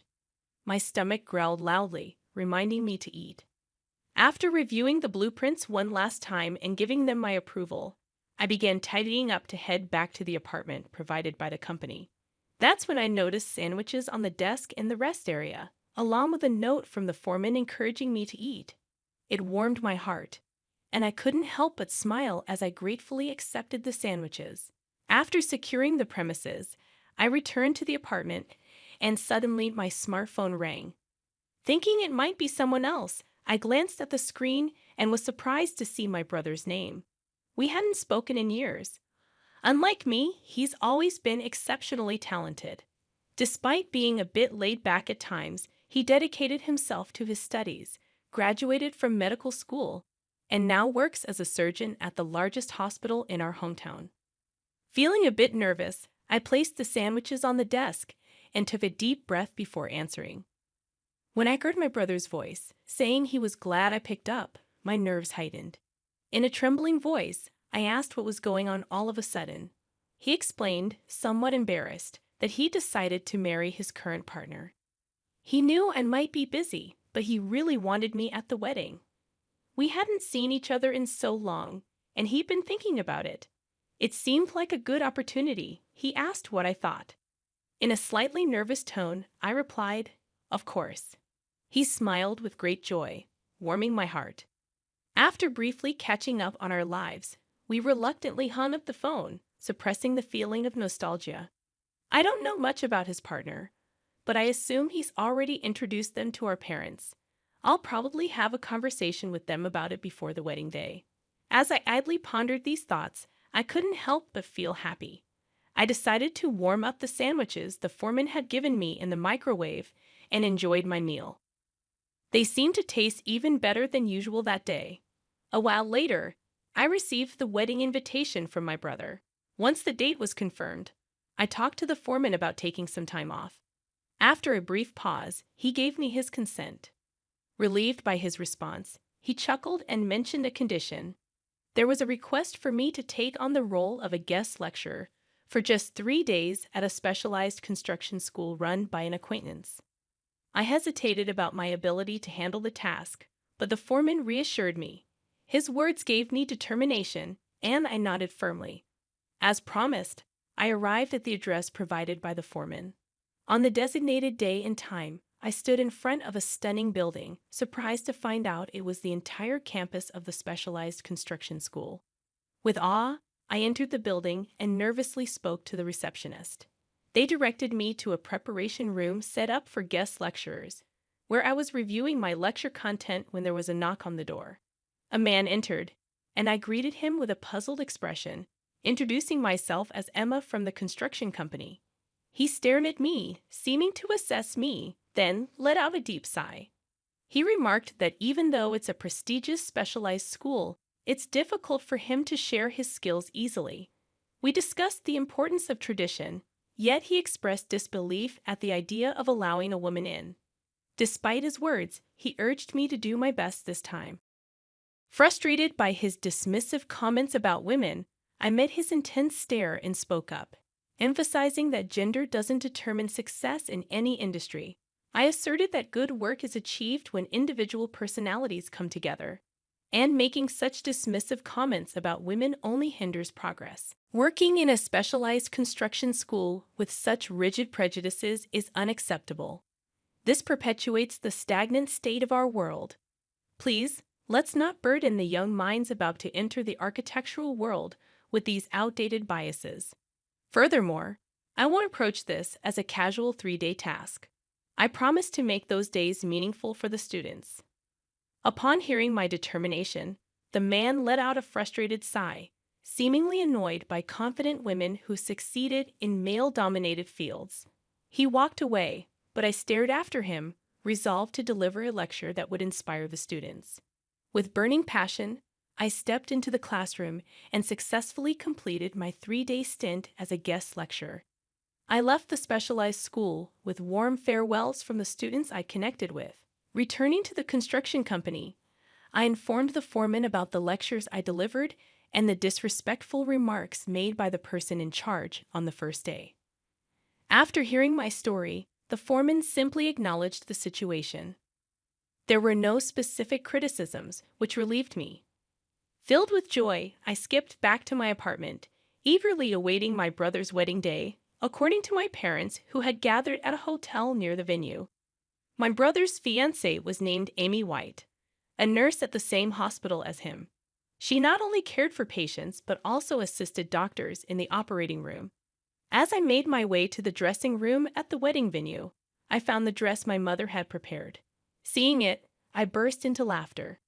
It was a fluttery dress, unlike anything I'd worn before. My skilled mother quickly took charge of my makeup and hairstyling. In no time, I found myself feeling too embarrassed to look in the mirror, my flushed cheeks cooling. Despite my reluctance, I couldn't help but feel a bit touched hearing compliments from my parents about how cute I looked. Afterward, I made my way to the family waiting room. However, my attention was captured by a particular man in the family waiting room. It was undoubtedly the person in charge of the specialized school who had ridiculed me on that day. With a friendly smile, this man named Kenny White approached us, and it became apparent that he was Amy's father. I did my best to conceal my discomfort, though I was taken aback by the unexpected reunion. I thought we would only have to deal with each other today and wouldn't have any reason to speak in the future. Remembering his words from that day, I suppressed my irritation and proceeded to greet him after my parents. However, he either didn't realize or chose to ignore my discomfort and commented, "You look like a lovely young lady." This remark only increased my irritation. Throughout the conversation, I mostly listened to my parents and avoided unnecessary interjections. However, Kenny seemed considerate and included me, asking about my university. Unable to ignore him, I replied with a forced smile, explaining that I graduated from middle school and started working for personal reasons. For a brief moment, Kenny's smiling face turned slightly distorted, and I felt like he gave me a cold stare. Observing his expression with a furrowed brow, trying not to be noticed, I saw him quickly return to a smile and say, "I see, that's interesting," before changing the subject. Although I felt a strange sense of unease due to that brief change in expression, I focused on my brother and Amy's beautiful wedding ceremony. Amy looked even more stunning than I had imagined in her pure white wedding dress, and my brother, dressed in a matching all-white tuxedo, looked incredibly dashing. Seeing them together made me smile warmly. As we transitioned to the reception, my father suddenly began to look flustered. When I asked him what was wrong, he explained that my brother had asked him to deliver the family's representative speech. As he wiped sweat from his brow and checked his notes, I exchanged glances with my mother and shared a wry smile. The speech from the bride's family representative began before my father's turn, and Kenny seemed to be in high spirits. Seeing his daughter in her bridal attire, Kenny seemed to have consumed quite a bit of alcohol, evident from his flushed face and unsteady demeanor, as he was supported by the bride's mother. Eventually, he made his way to the microphone, still somewhat drunk. As I watched Kenny confidently stand in front of the microphone, despite his inebriated state, I couldn't help but chuckle, noticing his different air of authority compared to my father. With the microphone in hand, Kenny bowed and began to speak, sporting a smirk on his face. He thanked everyone for gathering to celebrate his daughter's wedding, but then took an unexpected turn. He expressed his true feelings, apologizing for the connection between Emma, the groom's younger sister, and his outstanding family. Bluntly, he labeled Emma, who only graduated from middle school, as a disgrace to the family, suggesting she should stay away from family gatherings and be mindful of her social status when interacting with them. His sudden and shocking words left me, my father, and my mother utterly speechless. However, in the corner of my mind, Kenny's earlier expression came to mind, and I felt like I understood the reason behind it. A sense of frustration slowly welled up within me. Abruptly, my brother stood up and approached Kenny with a calm smile. It was clear from my brother's expression that he was upset, a sentiment evident to our family as well. As I saw my brother approaching Kenny and raising his arm, I stood up to intervene and stopped my brother. However, my brother maintained a fixed smile and only took the microphone from Kenny. Seeing this, I halted my movement, and my brother began speaking to Kenny. He expressed disbelief that someone who values connections with people, like Kenny, would be unaware of my sister's profession. To confirm, he asked if Kenny knew my sister's profession properly. Kenny, not understanding the meaning of the question, mumbled in confusion and froze in place. My brother continued, stating that Kenny had personally requested my sister as a lecturer at the specialized school and enjoyed visiting old architectural structures like churches. He revealed that Emma is a master carpenter involved in their restoration. Hearing this, Kenny started trembling and suddenly shouted angrily at my brother, claiming that a woman couldn't handle such a role as a master carpenter. As Kenny continued to make a scene, seemingly forgetting the other guests at the reception, my brother maintained his smile and spoke once more. He pointed out that Emma is a genuine master carpenter trained under the human national treasure, Mr. Herbert Smith. He challenged Kenny's notion that she couldn't handle it just because she's a woman, reminding him that he was the one who reached out to her in the first place. When my brother gestured towards someone, I looked in that direction and noticed the master carpenter sitting quietly in a less conspicuous corner. I was left speechless in astonishment. The foreman, who had been silent up to that point, grinned when he made eye contact with my brother, and shot a piercing stare at Kenny. He pointed out that Kenny, being in a position to guide the young folks who will shape the future of the construction industry, harbored such twisted prejudices. He mentioned hearing about what was said when Emma went to teach at Kenny's school. But this is on a whole other level. Whether it's a woman or a man doesn't matter. It's about leveraging each person's strengths to cooperate and become the best we can be. If you keep insisting it's a man's world, you'll be left behind by the times. And by the way, I'm pretty sure I made myself clear during the discussion about the teaching assignment. I said the best apprentice for this task is available. You think I'm underestimating things? If anything, from where I stand, you're the one underestimating us. Intimidated by the thunderous voice echoing through the venue and the piercing gaze, Kenny's confidence seemed to evaporate. He turned pale and muttered an apology before returning to his seat in a daze. The venue remained agitated for a while, but then Amy stood up and, with a composed voice, said, "I apologize for the interruption. Let's take a short break and then resume."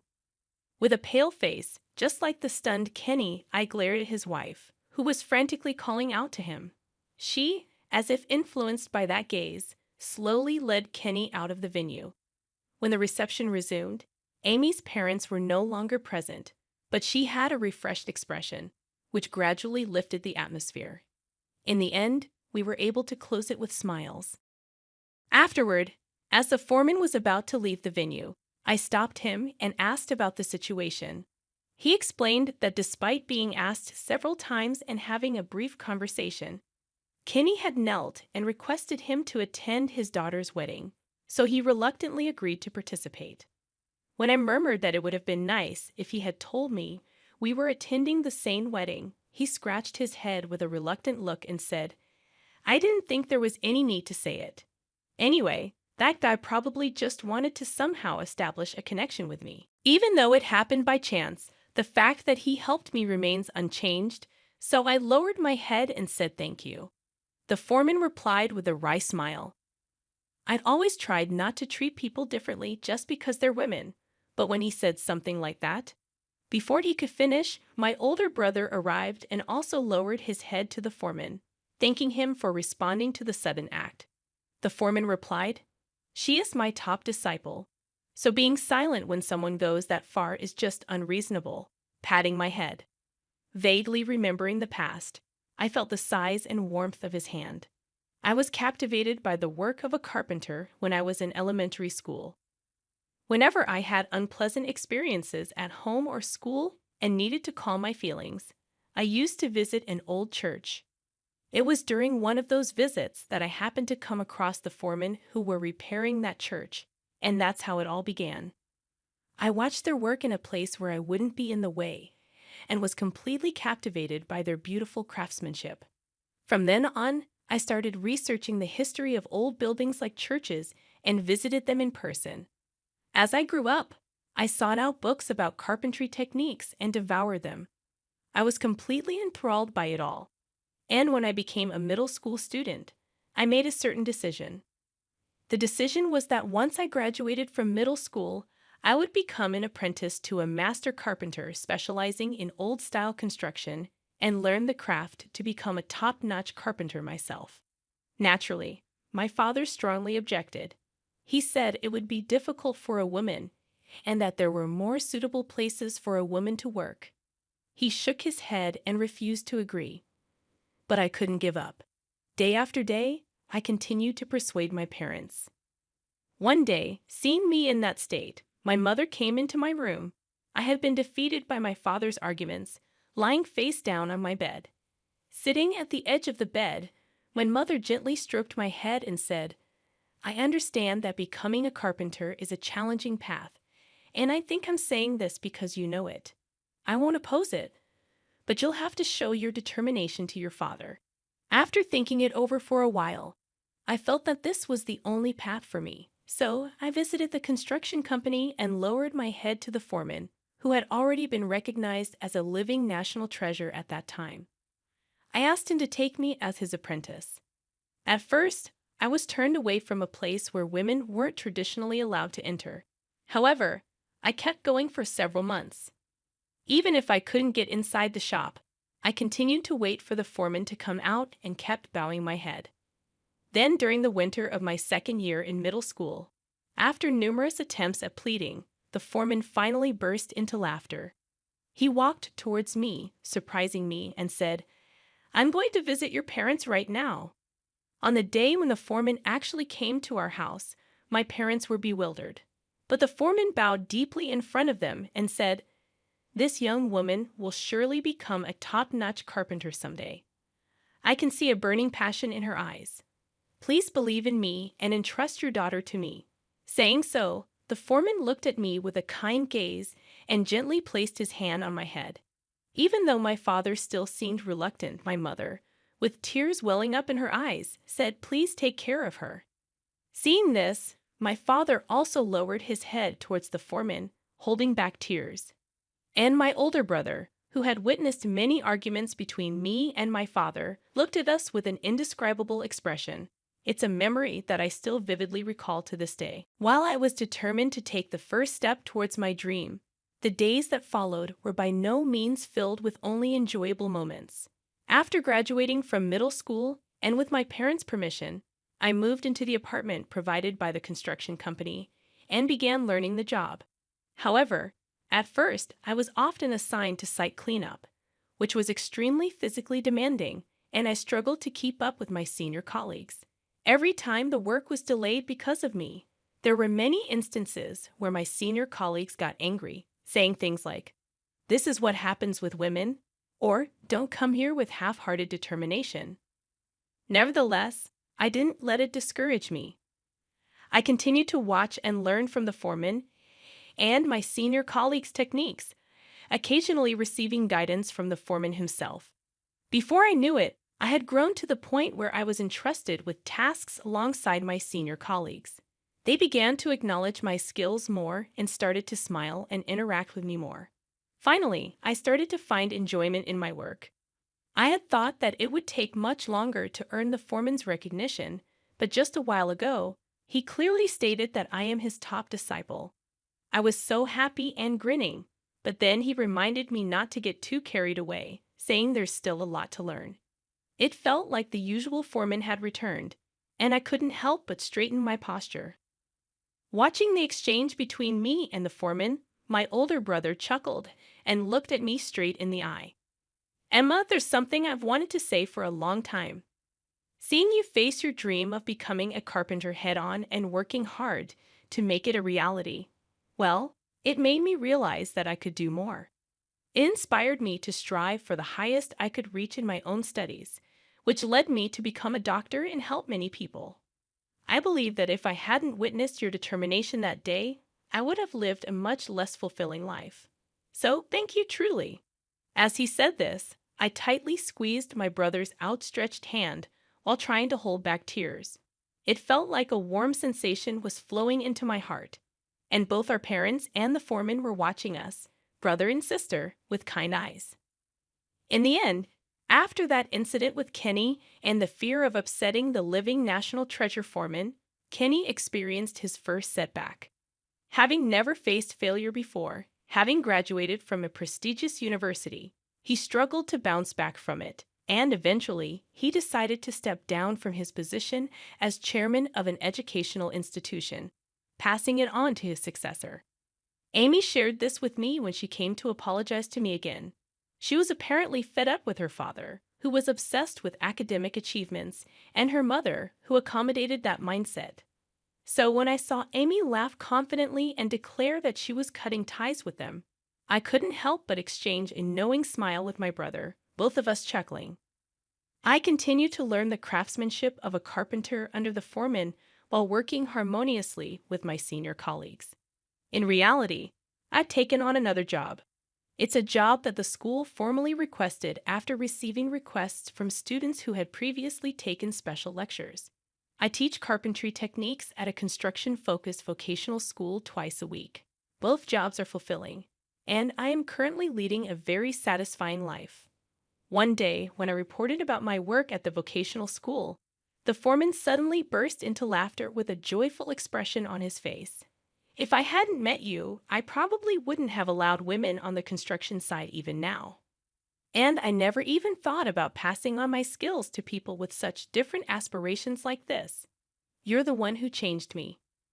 Watching the foreman laugh like that, I couldn't help but smile, and I felt a warmth spreading through my heart.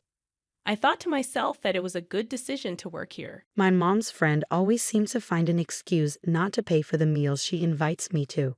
She'll suggest we go out, but then she leaves without paying, acting like it's no big deal. Over time, I've ended up being the one who always forks out the money. One day, she invited me to stay at a hotel, and then casually dropped the bomb that I needed to pay $1,500. I was totally baffled and asked her what on earth she was talking about. She'd insisted that I foot the bill for our lodging. It was such an unreasonable demand that I'm still in shock, but I've decided it's time to set things straight and make her face reality. My name is Michelle. I'm 45 years old, and I work in an office. I live with my husband of 18 years, along with our daughter who's in middle school and our son who's in elementary school. Since both my husband and I have jobs, we split the household chores. We help each other out. Whoever has some free time does the dishes, and we work together to manage our daily routines. My husband is really involved with our kids, driving our daughter to her sports activities and playing catch with our son. He's an amazing father, and I'm grateful to have such a thoughtful husband and adorable children to spend time with. One day, someone disrupted my peaceful routine. While I was taking out the trash, my neighbor and fellow mom, Susan, approached me with an invitation for coffee. "Good morning. How about coffee sometime?" she asked cheerfully. I responded with a non-committal "oh, coffee." She explained that there was a new cafe nearby known for its delicious Korean bread. Despite my hesitation, Susan seemed eager to go. Susan, a mom of my daughter's classmate, hadn't interacted with me much before, but we'd had some recent interactions. She suggested going on Saturday, noting that my daughter had sports and my son had plans with friends, so it wouldn't interfere with family time. I was surprised that she knew my children's schedules and asked how she knew. She casually mentioned hearing about it from David, who's in the same sports activities as my daughter, and that my son had mentioned his plans.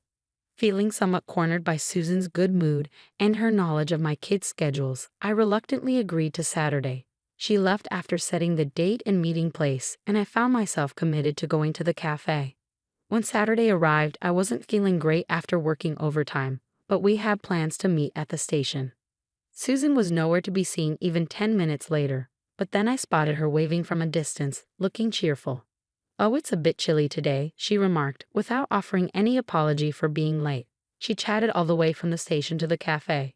When we arrived, there was an unexpectedly long line, even though the cafe had only been open for an hour. "Oh my, lots of young people," Susan commented. Most of the other customers were indeed young.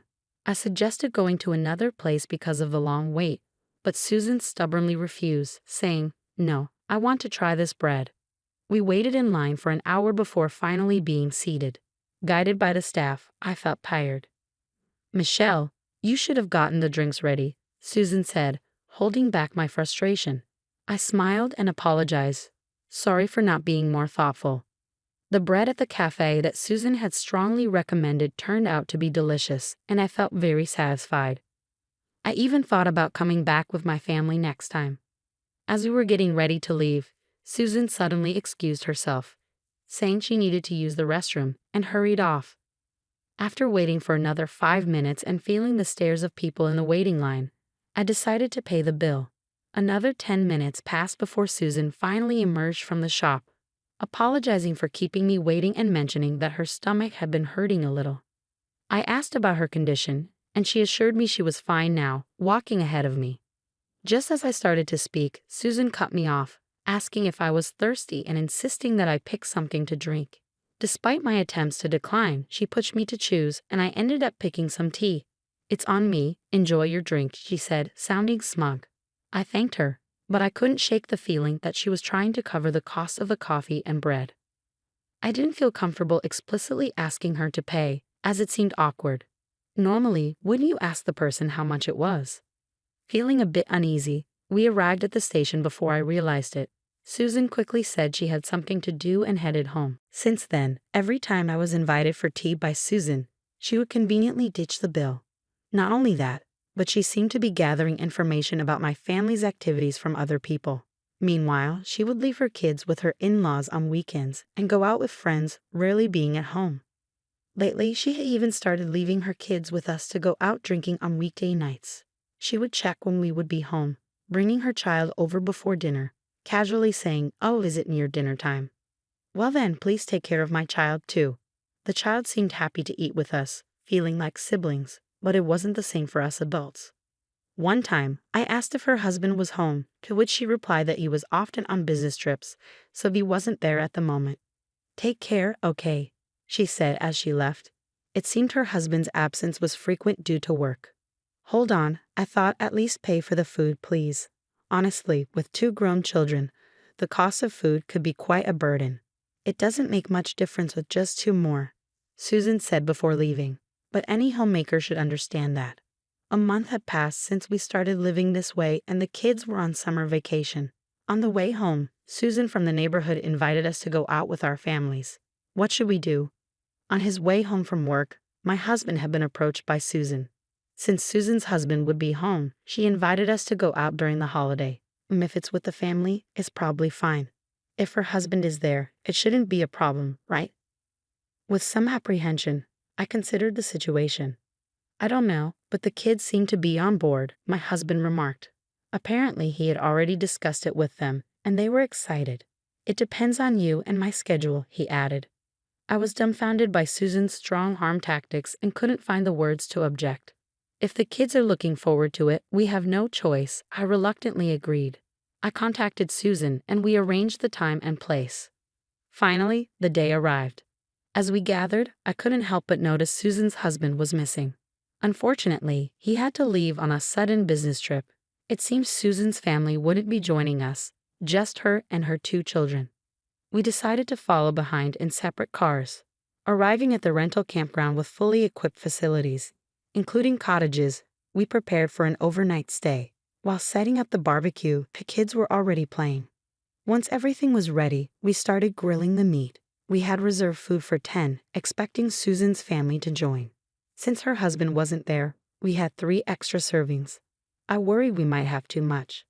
Breakfast is always a favorite for the kids during the summer break, but planning lunch and dinner can be a hassle.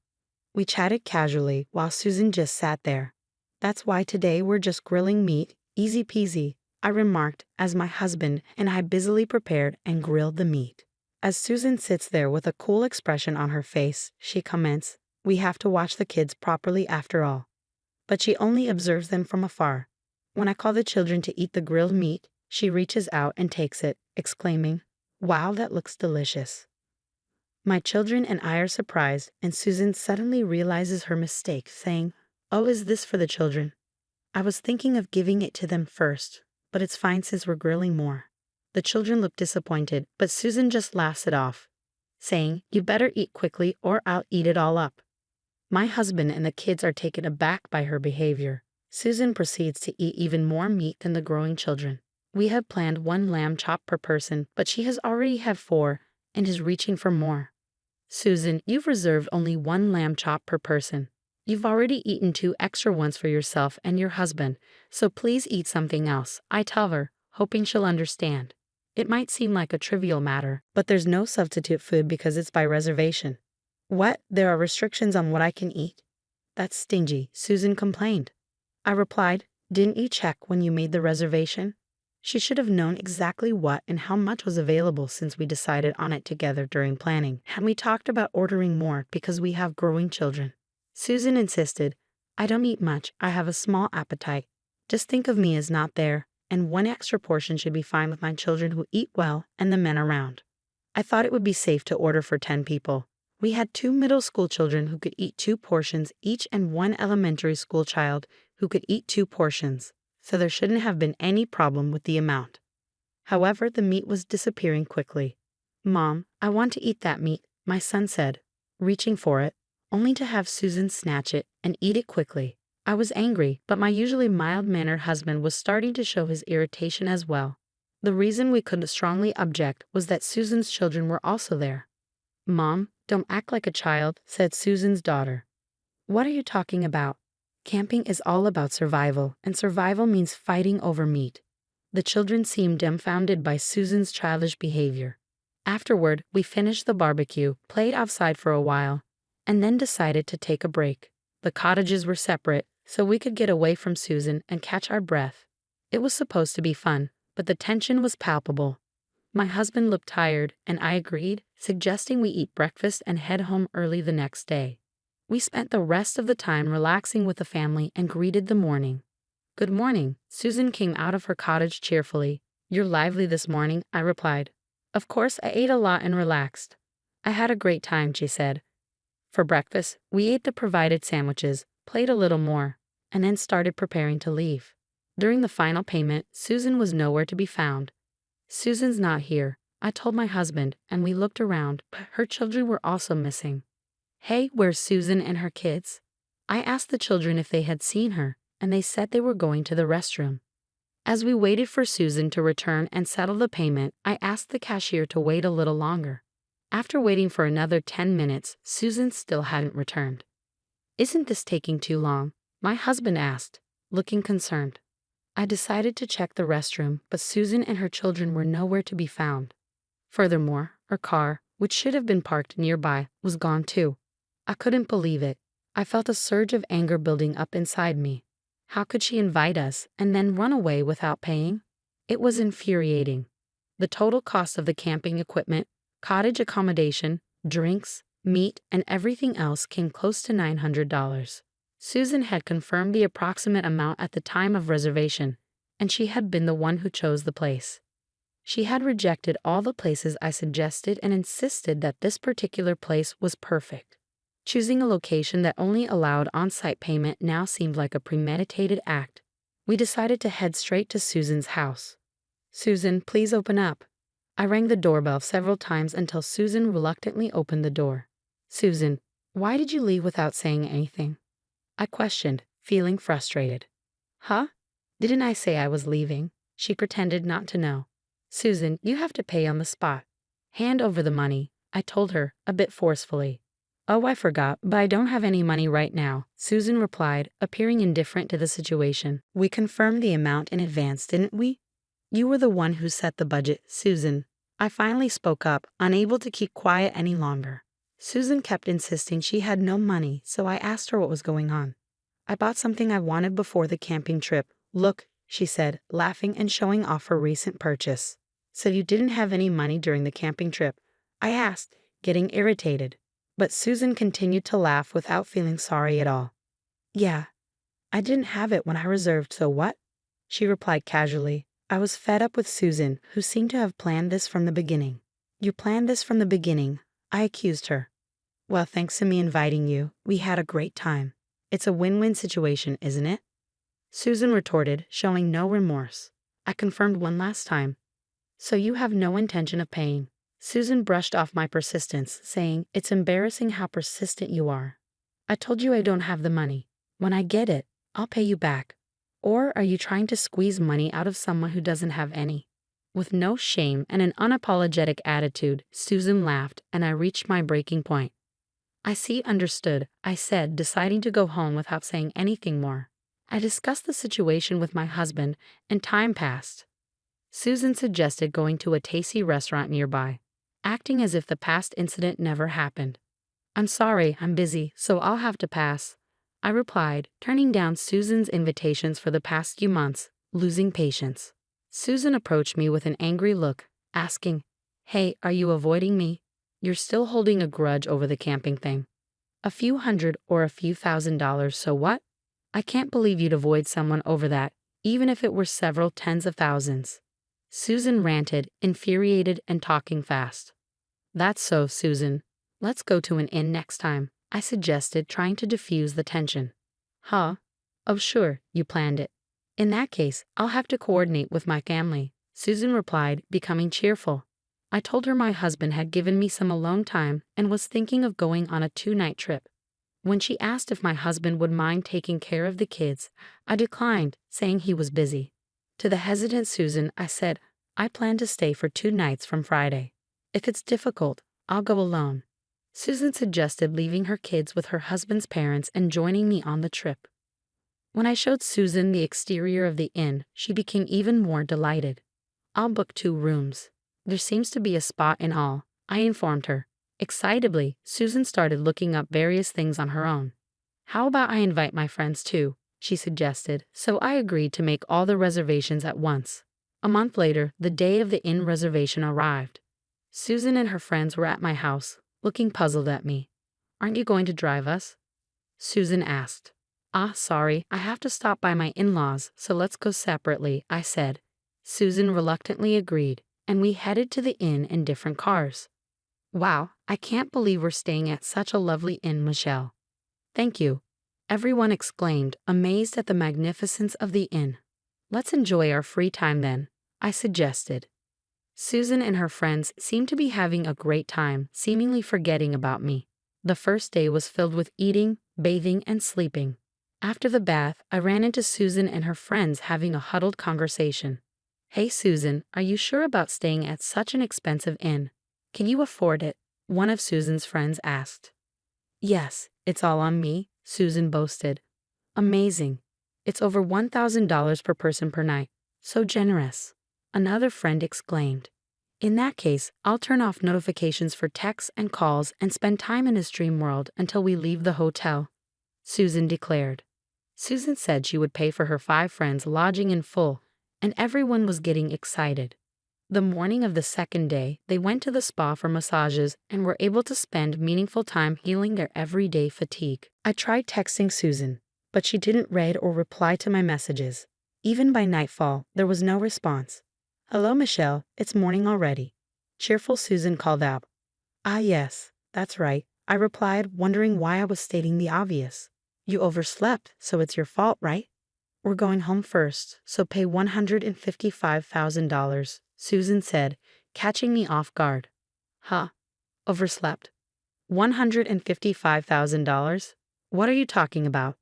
I didn't understand her sudden demand.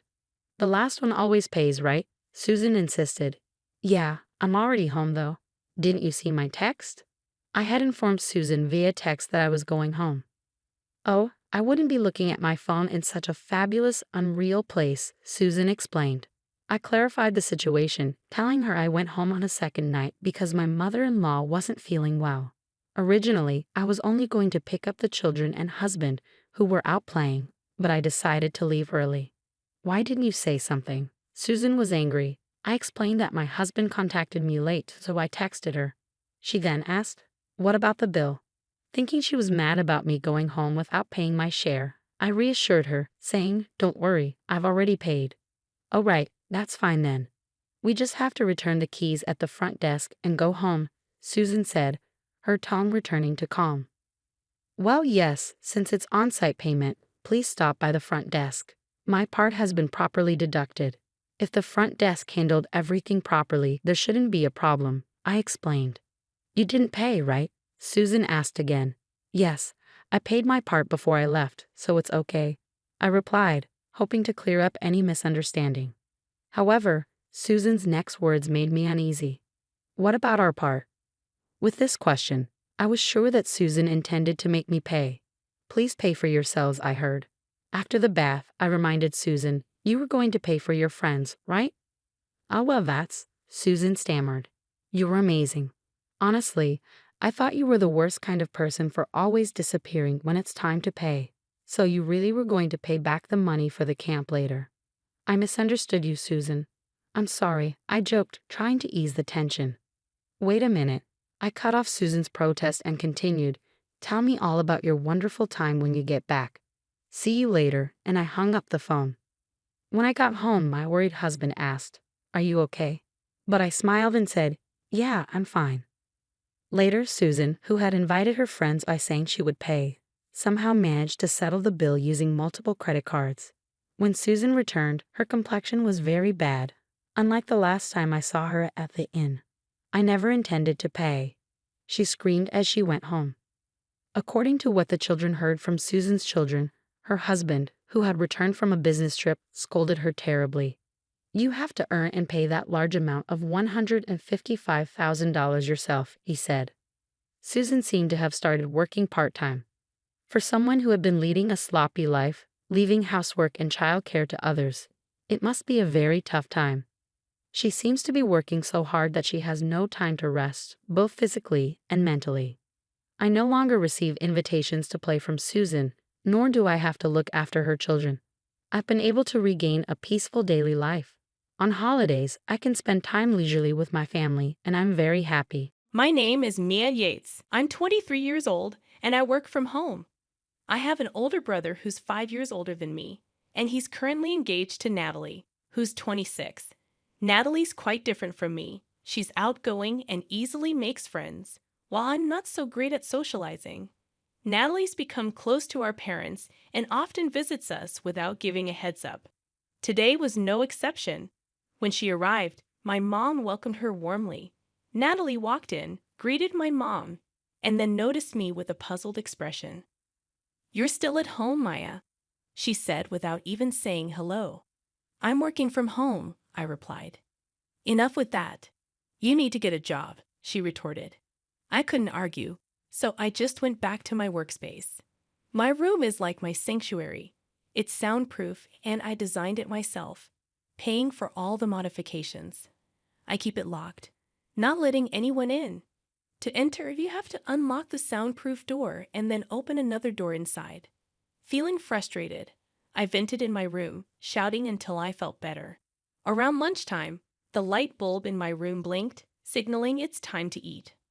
I headed to the living room where lunch was ready.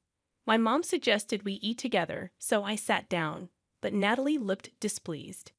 "You get hungry even though you don't work. Ever think about helping out?" she said, calling me a parasite. I stayed quiet, listening to her complaints. When my parents started eating, I joined in. Natalie wasn't happy that my parents didn't scold me for not working. "You two are too lenient with Mia. I can't marry into a family like this," she said angrily. My parents reassured her, but she kept expressing her concerns, assuming I'd always depend on others. Feeling hurt, I stopped eating and kept my head down. My mom tried to reassure Natalie, saying I do work, but Natalie seemed unconvinced. Natalie wouldn't let up. She looked at me, noting my appearance with my hair braided, thick glasses, and always wearing sweats. She couldn't believe I was actually working, looking like that. Frustrated, I tried to explain softly that appearance doesn't dictate one's work, but this only seemed to make her angrier. "What kind of job do you do then? Say it," she demanded, glaring at me. I was too scared to respond. It was my mother who stepped in, saying that only our family knows about my job, and we couldn't discuss it right then. Hearing this, Natalie stood up and stormed off, questioning if she even belonged in our family. I felt bad for causing a scene, but my father reassured me not to worry and encouraged me to do what I love. Feeling relieved, I continued with dinner. Over the meal, I suggested that after my brother's wedding, I would tell Natalie about my job. My parents seemed to agree that it might be a good idea. After lunch, I got back to work. In the evening, I went grocery shopping with my mom while my dad tended to the garden. When we returned, we found Natalie in tears with my father comforting her. Concerned, my mom asked Natalie what was wrong. She couldn't speak, just sobbed harder. Seeing my father's troubled expression, I asked him what happened. He heard a loud noise from inside the house while he was in the garden and rushed to investigate. He pointed to a crowbar and hammer on the table. I instantly realized it was my room and ran towards it. The door was badly damaged, as if someone had tried to force it open. I was frozen with shock and fear. My father contacted my brother, who lived in a company dorm, and he promised to rush over after work. I decided to stay in my room until he arrived, trying to calm down. Once settled, I called my company and got permission to inform Natalie about my job after her marriage to my brother. When the room light flickered, I assumed my brother had arrived. When I left my room, I was surprised to see him already at the door. Apologizing for startling me, he said he would replace the damaged door himself, but I insisted that Natalie should compensate for it. Taking my hand, my brother led me to the living room where Natalie and my parents were. He addressed Natalie, expressing his shock at her actions and demanded she apologize properly and compensate for the door. Natalie tearfully apologized to my brother, but he made it clear that the apology was for me, not him. Despite me saying it was okay, my brother continued to glare at Natalie. She then turned to me, knelt down, and apologized. Accepting her apology, I decided to move past the incident, but I wanted to understand why she did it. When I asked, Natalie explained that she thought if I didn't have a place to hide, I would be forced to work. Her words troubled me, making me wonder if I should tell her about my job before the wedding. However, revealing the nature of my job would go against company policy, so I chose to keep quiet about it for the time being. The tense atmosphere between my brother and Natalie bothered me, so I decided to lighten the mood by bringing out 2 live concert tickets from my room and giving one to each of them. Natalie was thrilled when she saw the tickets were for an Ames concert and turned bright red with excitement. She eagerly suggested to my brother that they go together. My brother was surprised, knowing how hard it is to get these tickets, but I assured him that I happened to acquire them and they could use them as a peace offering if they wanted. Both Natalie and my brother looked delighted, and seeing them happy made me feel joyful too. The good vibes returned, and everyone was able to forget about the damaged door and enjoy their meal. On the day of the concert, while I was out, Natalie excitedly visited my house to express her gratitude to me. Since I wasn't home, she told my parents, "Enjoy." Finally, Mia has decided to work outside and seemed genuinely happy about it. After the concert, my brother called me, thrilled about how great it was. He mentioned that Natalie is actually a huge fan of Ames and had always wanted to secure the once-in-a-year concert tickets. She was extremely excited to fulfill this long-time wish at the concert. On the way home, Natalie seemed elated, describing the experience as adorable, beautiful, and praising the songs and lyrics. When I mentioned I was glad we made up, my brother told me the soundproof door we paid for as compensation cost $7,000, to which I casually responded that it sounded about right. He was surprised at the expense, but I explained that since it was a soundproof room, all the components were pricey, which astonished him even more. Natalie was said to have mentioned that the expense hurt, but the concert made up for it. As for me, knowing my brother and his friends were getting along well made me feel really good about giving them the tickets. Natalie, still not understanding my work-from-home job, mistakenly thought I started working outside after the concert and was pleased. When she realized her mistake, she began calling and visiting my house daily, urging me to get a job before the wedding. I hoped to endure it until the ceremony, but things only escalated. Even if I didn't want to see her until then, Natalie frequently summoned me from my room to the living room, where she nagged me about getting a job before the wedding and not wanting a jobless NEET in the family. To distract her, I gave her merchandise like mascots and file cases I received from my previous company. Initially, she accepted her favorite AIM goods without question, but eventually, she started to wonder why I had so much AIM merchandise. Reluctantly, I told her a friend who works with AIM Company gives them to me. Hearing this, she smiled and asked for more tickets next time. However, she continued to demand more merchandise and started causing trouble by insisting on being allowed into my room. I managed to stop her a few times, but I was worried she might break the door again. So I mustered up the courage to give her a stern warning, saying if she broke the door again, she would be the one paying for it this time. Natalie's face turned pale upon hearing this, making me wonder if she really was planning to do it again. All I could do was hope the wedding ceremony would be over soon so I could be free. Even then, until the wedding day, there was never a day when Natalie visited or the call light didn't flash. I lost count of how many times I shouted, "Enough already," in my room. I tried talking to my brother about it, but he seemed resigned, saying he'd told Natalie countless times that I was working. But she didn't seem to listen. I wished he'd get angry like when she broke my door, but he was busy with wedding preparations. Finally, the day before the wedding arrived, and it seemed our parents would spend the day together. So we had a fun night reminiscing and looking at old photo albums. I mentioned that when I get married, my brother would have his own family, so it would just be the three of us with our parents. On the day before the wedding, my brother assured me he'd spend the day alone with our parents, which I appreciated. In that calm moment, his phone rang, and it was Natalie calling. When he handed me the phone, she asked about a major announcement from AIM, but I wanted to enjoy my family time and didn't want to be bothered, so I brushed it off. My brother seemed to feel the same and turned off his phone. As our father reminded us to get up early, my brother bowed deeply and thanked our parents for taking care of him. Mom jokingly remarked that's what women do when they get married, which led to laughter, ending the night on a light note. Finally, the wedding day arrived.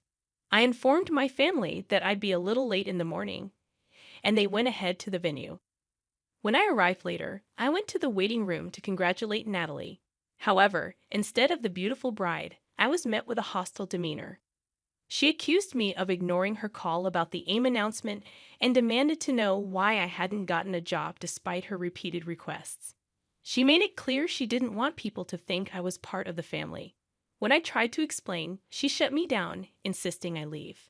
Feeling dejected, I retreated to a separate room reserved for me.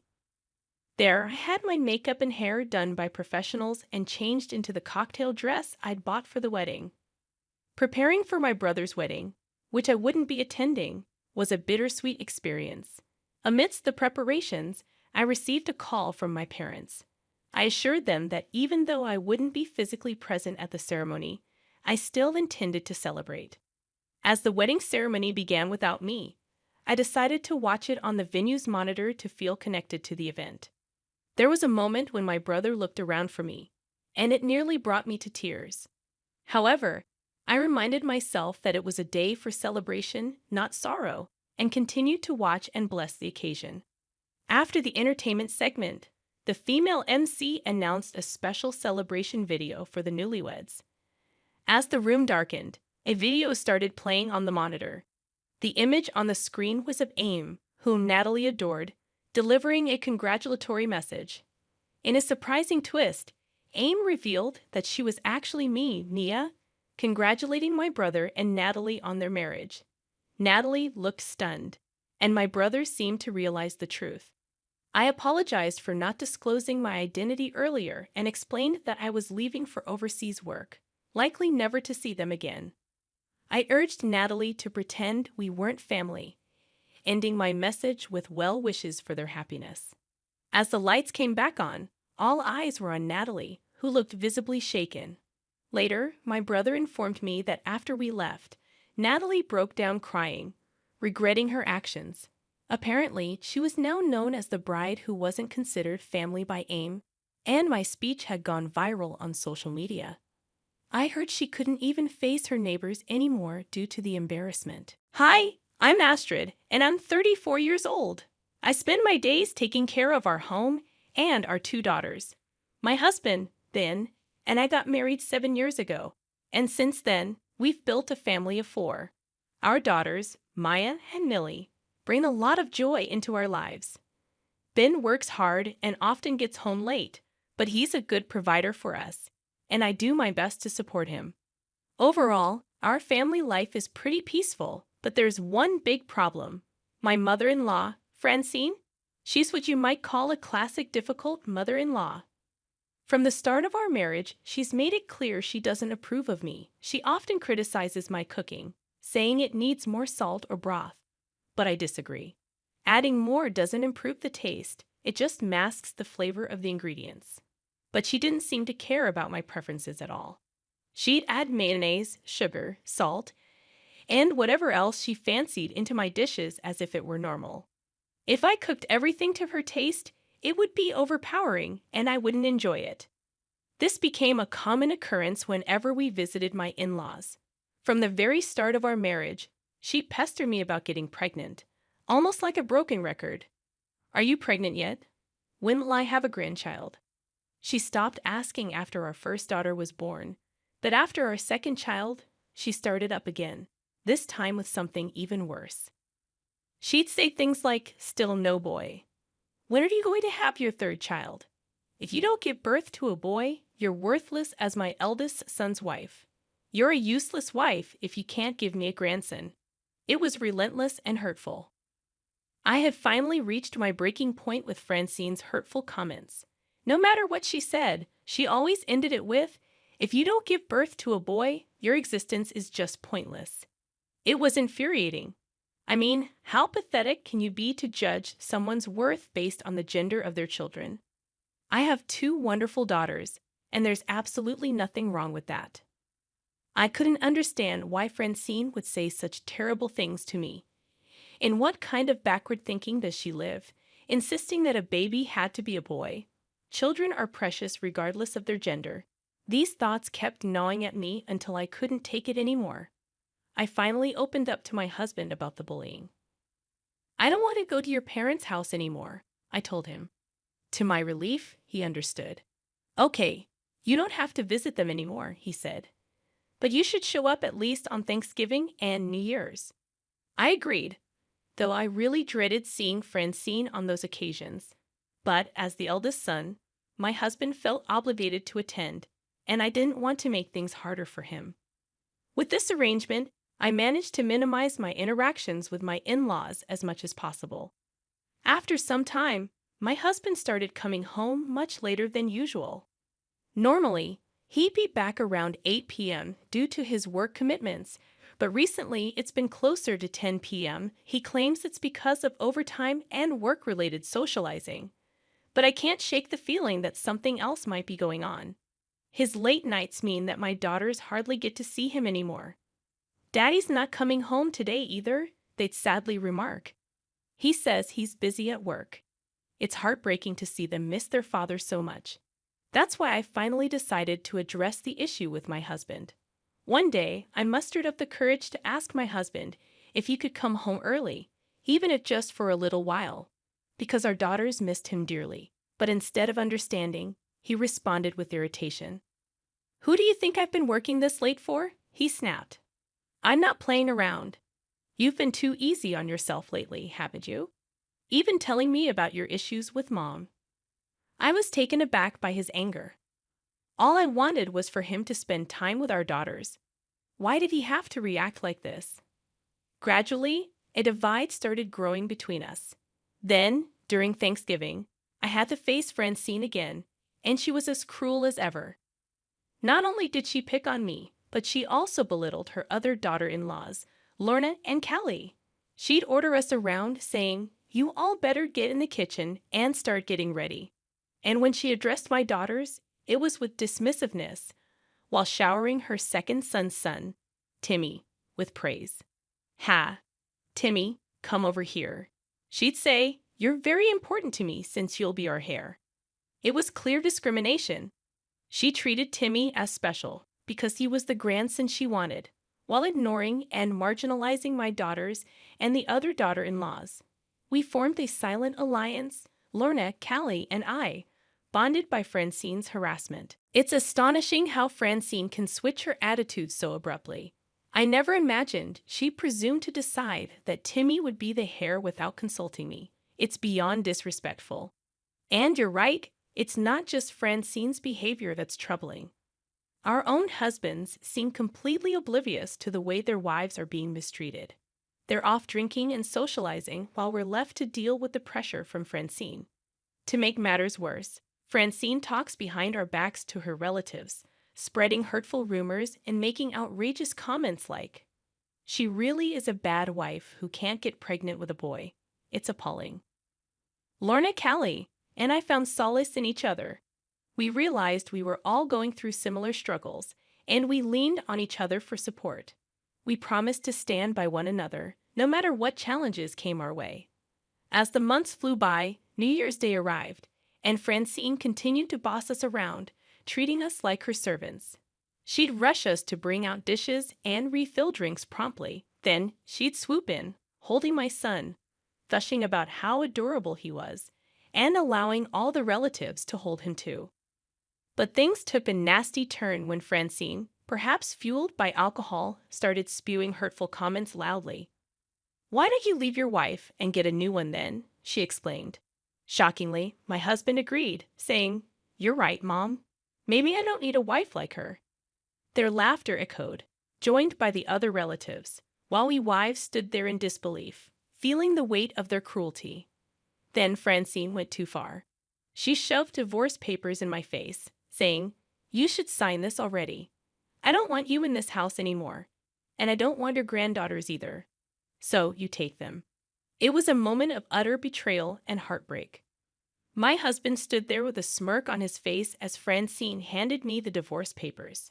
Feeling like I couldn't endure their cruelty any longer, I agreed to sign. To my surprise, my husband and I both completed the paperwork, and the divorce was finalized right there at the New Year's gathering. "Now I'll be able to live peacefully without any more hassle from you," Francine remarked, laughing alongside my husband. Feeling utterly alone, I decided to leave first. But before I could, Lorna and Callie rushed to my side, asking if I was okay. "I'm fine now," I assured them. "I'm leaving, but you two should find a way to escape too." As we exchanged these words, my sister-in-law Winona, who usually left early, suddenly spoke up. "I'm so happy for you, Astrid, that you got to divorce my terrible brother," she exclaimed. My husband's face turned pale. "How dare you say that to your own older brother?" he protested. But Winona wasn't backing down. "Shut up, you filthy cheater. I know everything. I know you're having an affair, Ben." The room fell silent, everyone frozen by Winona's accusation. My husband stammered, trying to deny it, but Winona was adamant. "We know," she insisted. "Don't embarrass your brother by denying it." The truth was out, and there was no going back.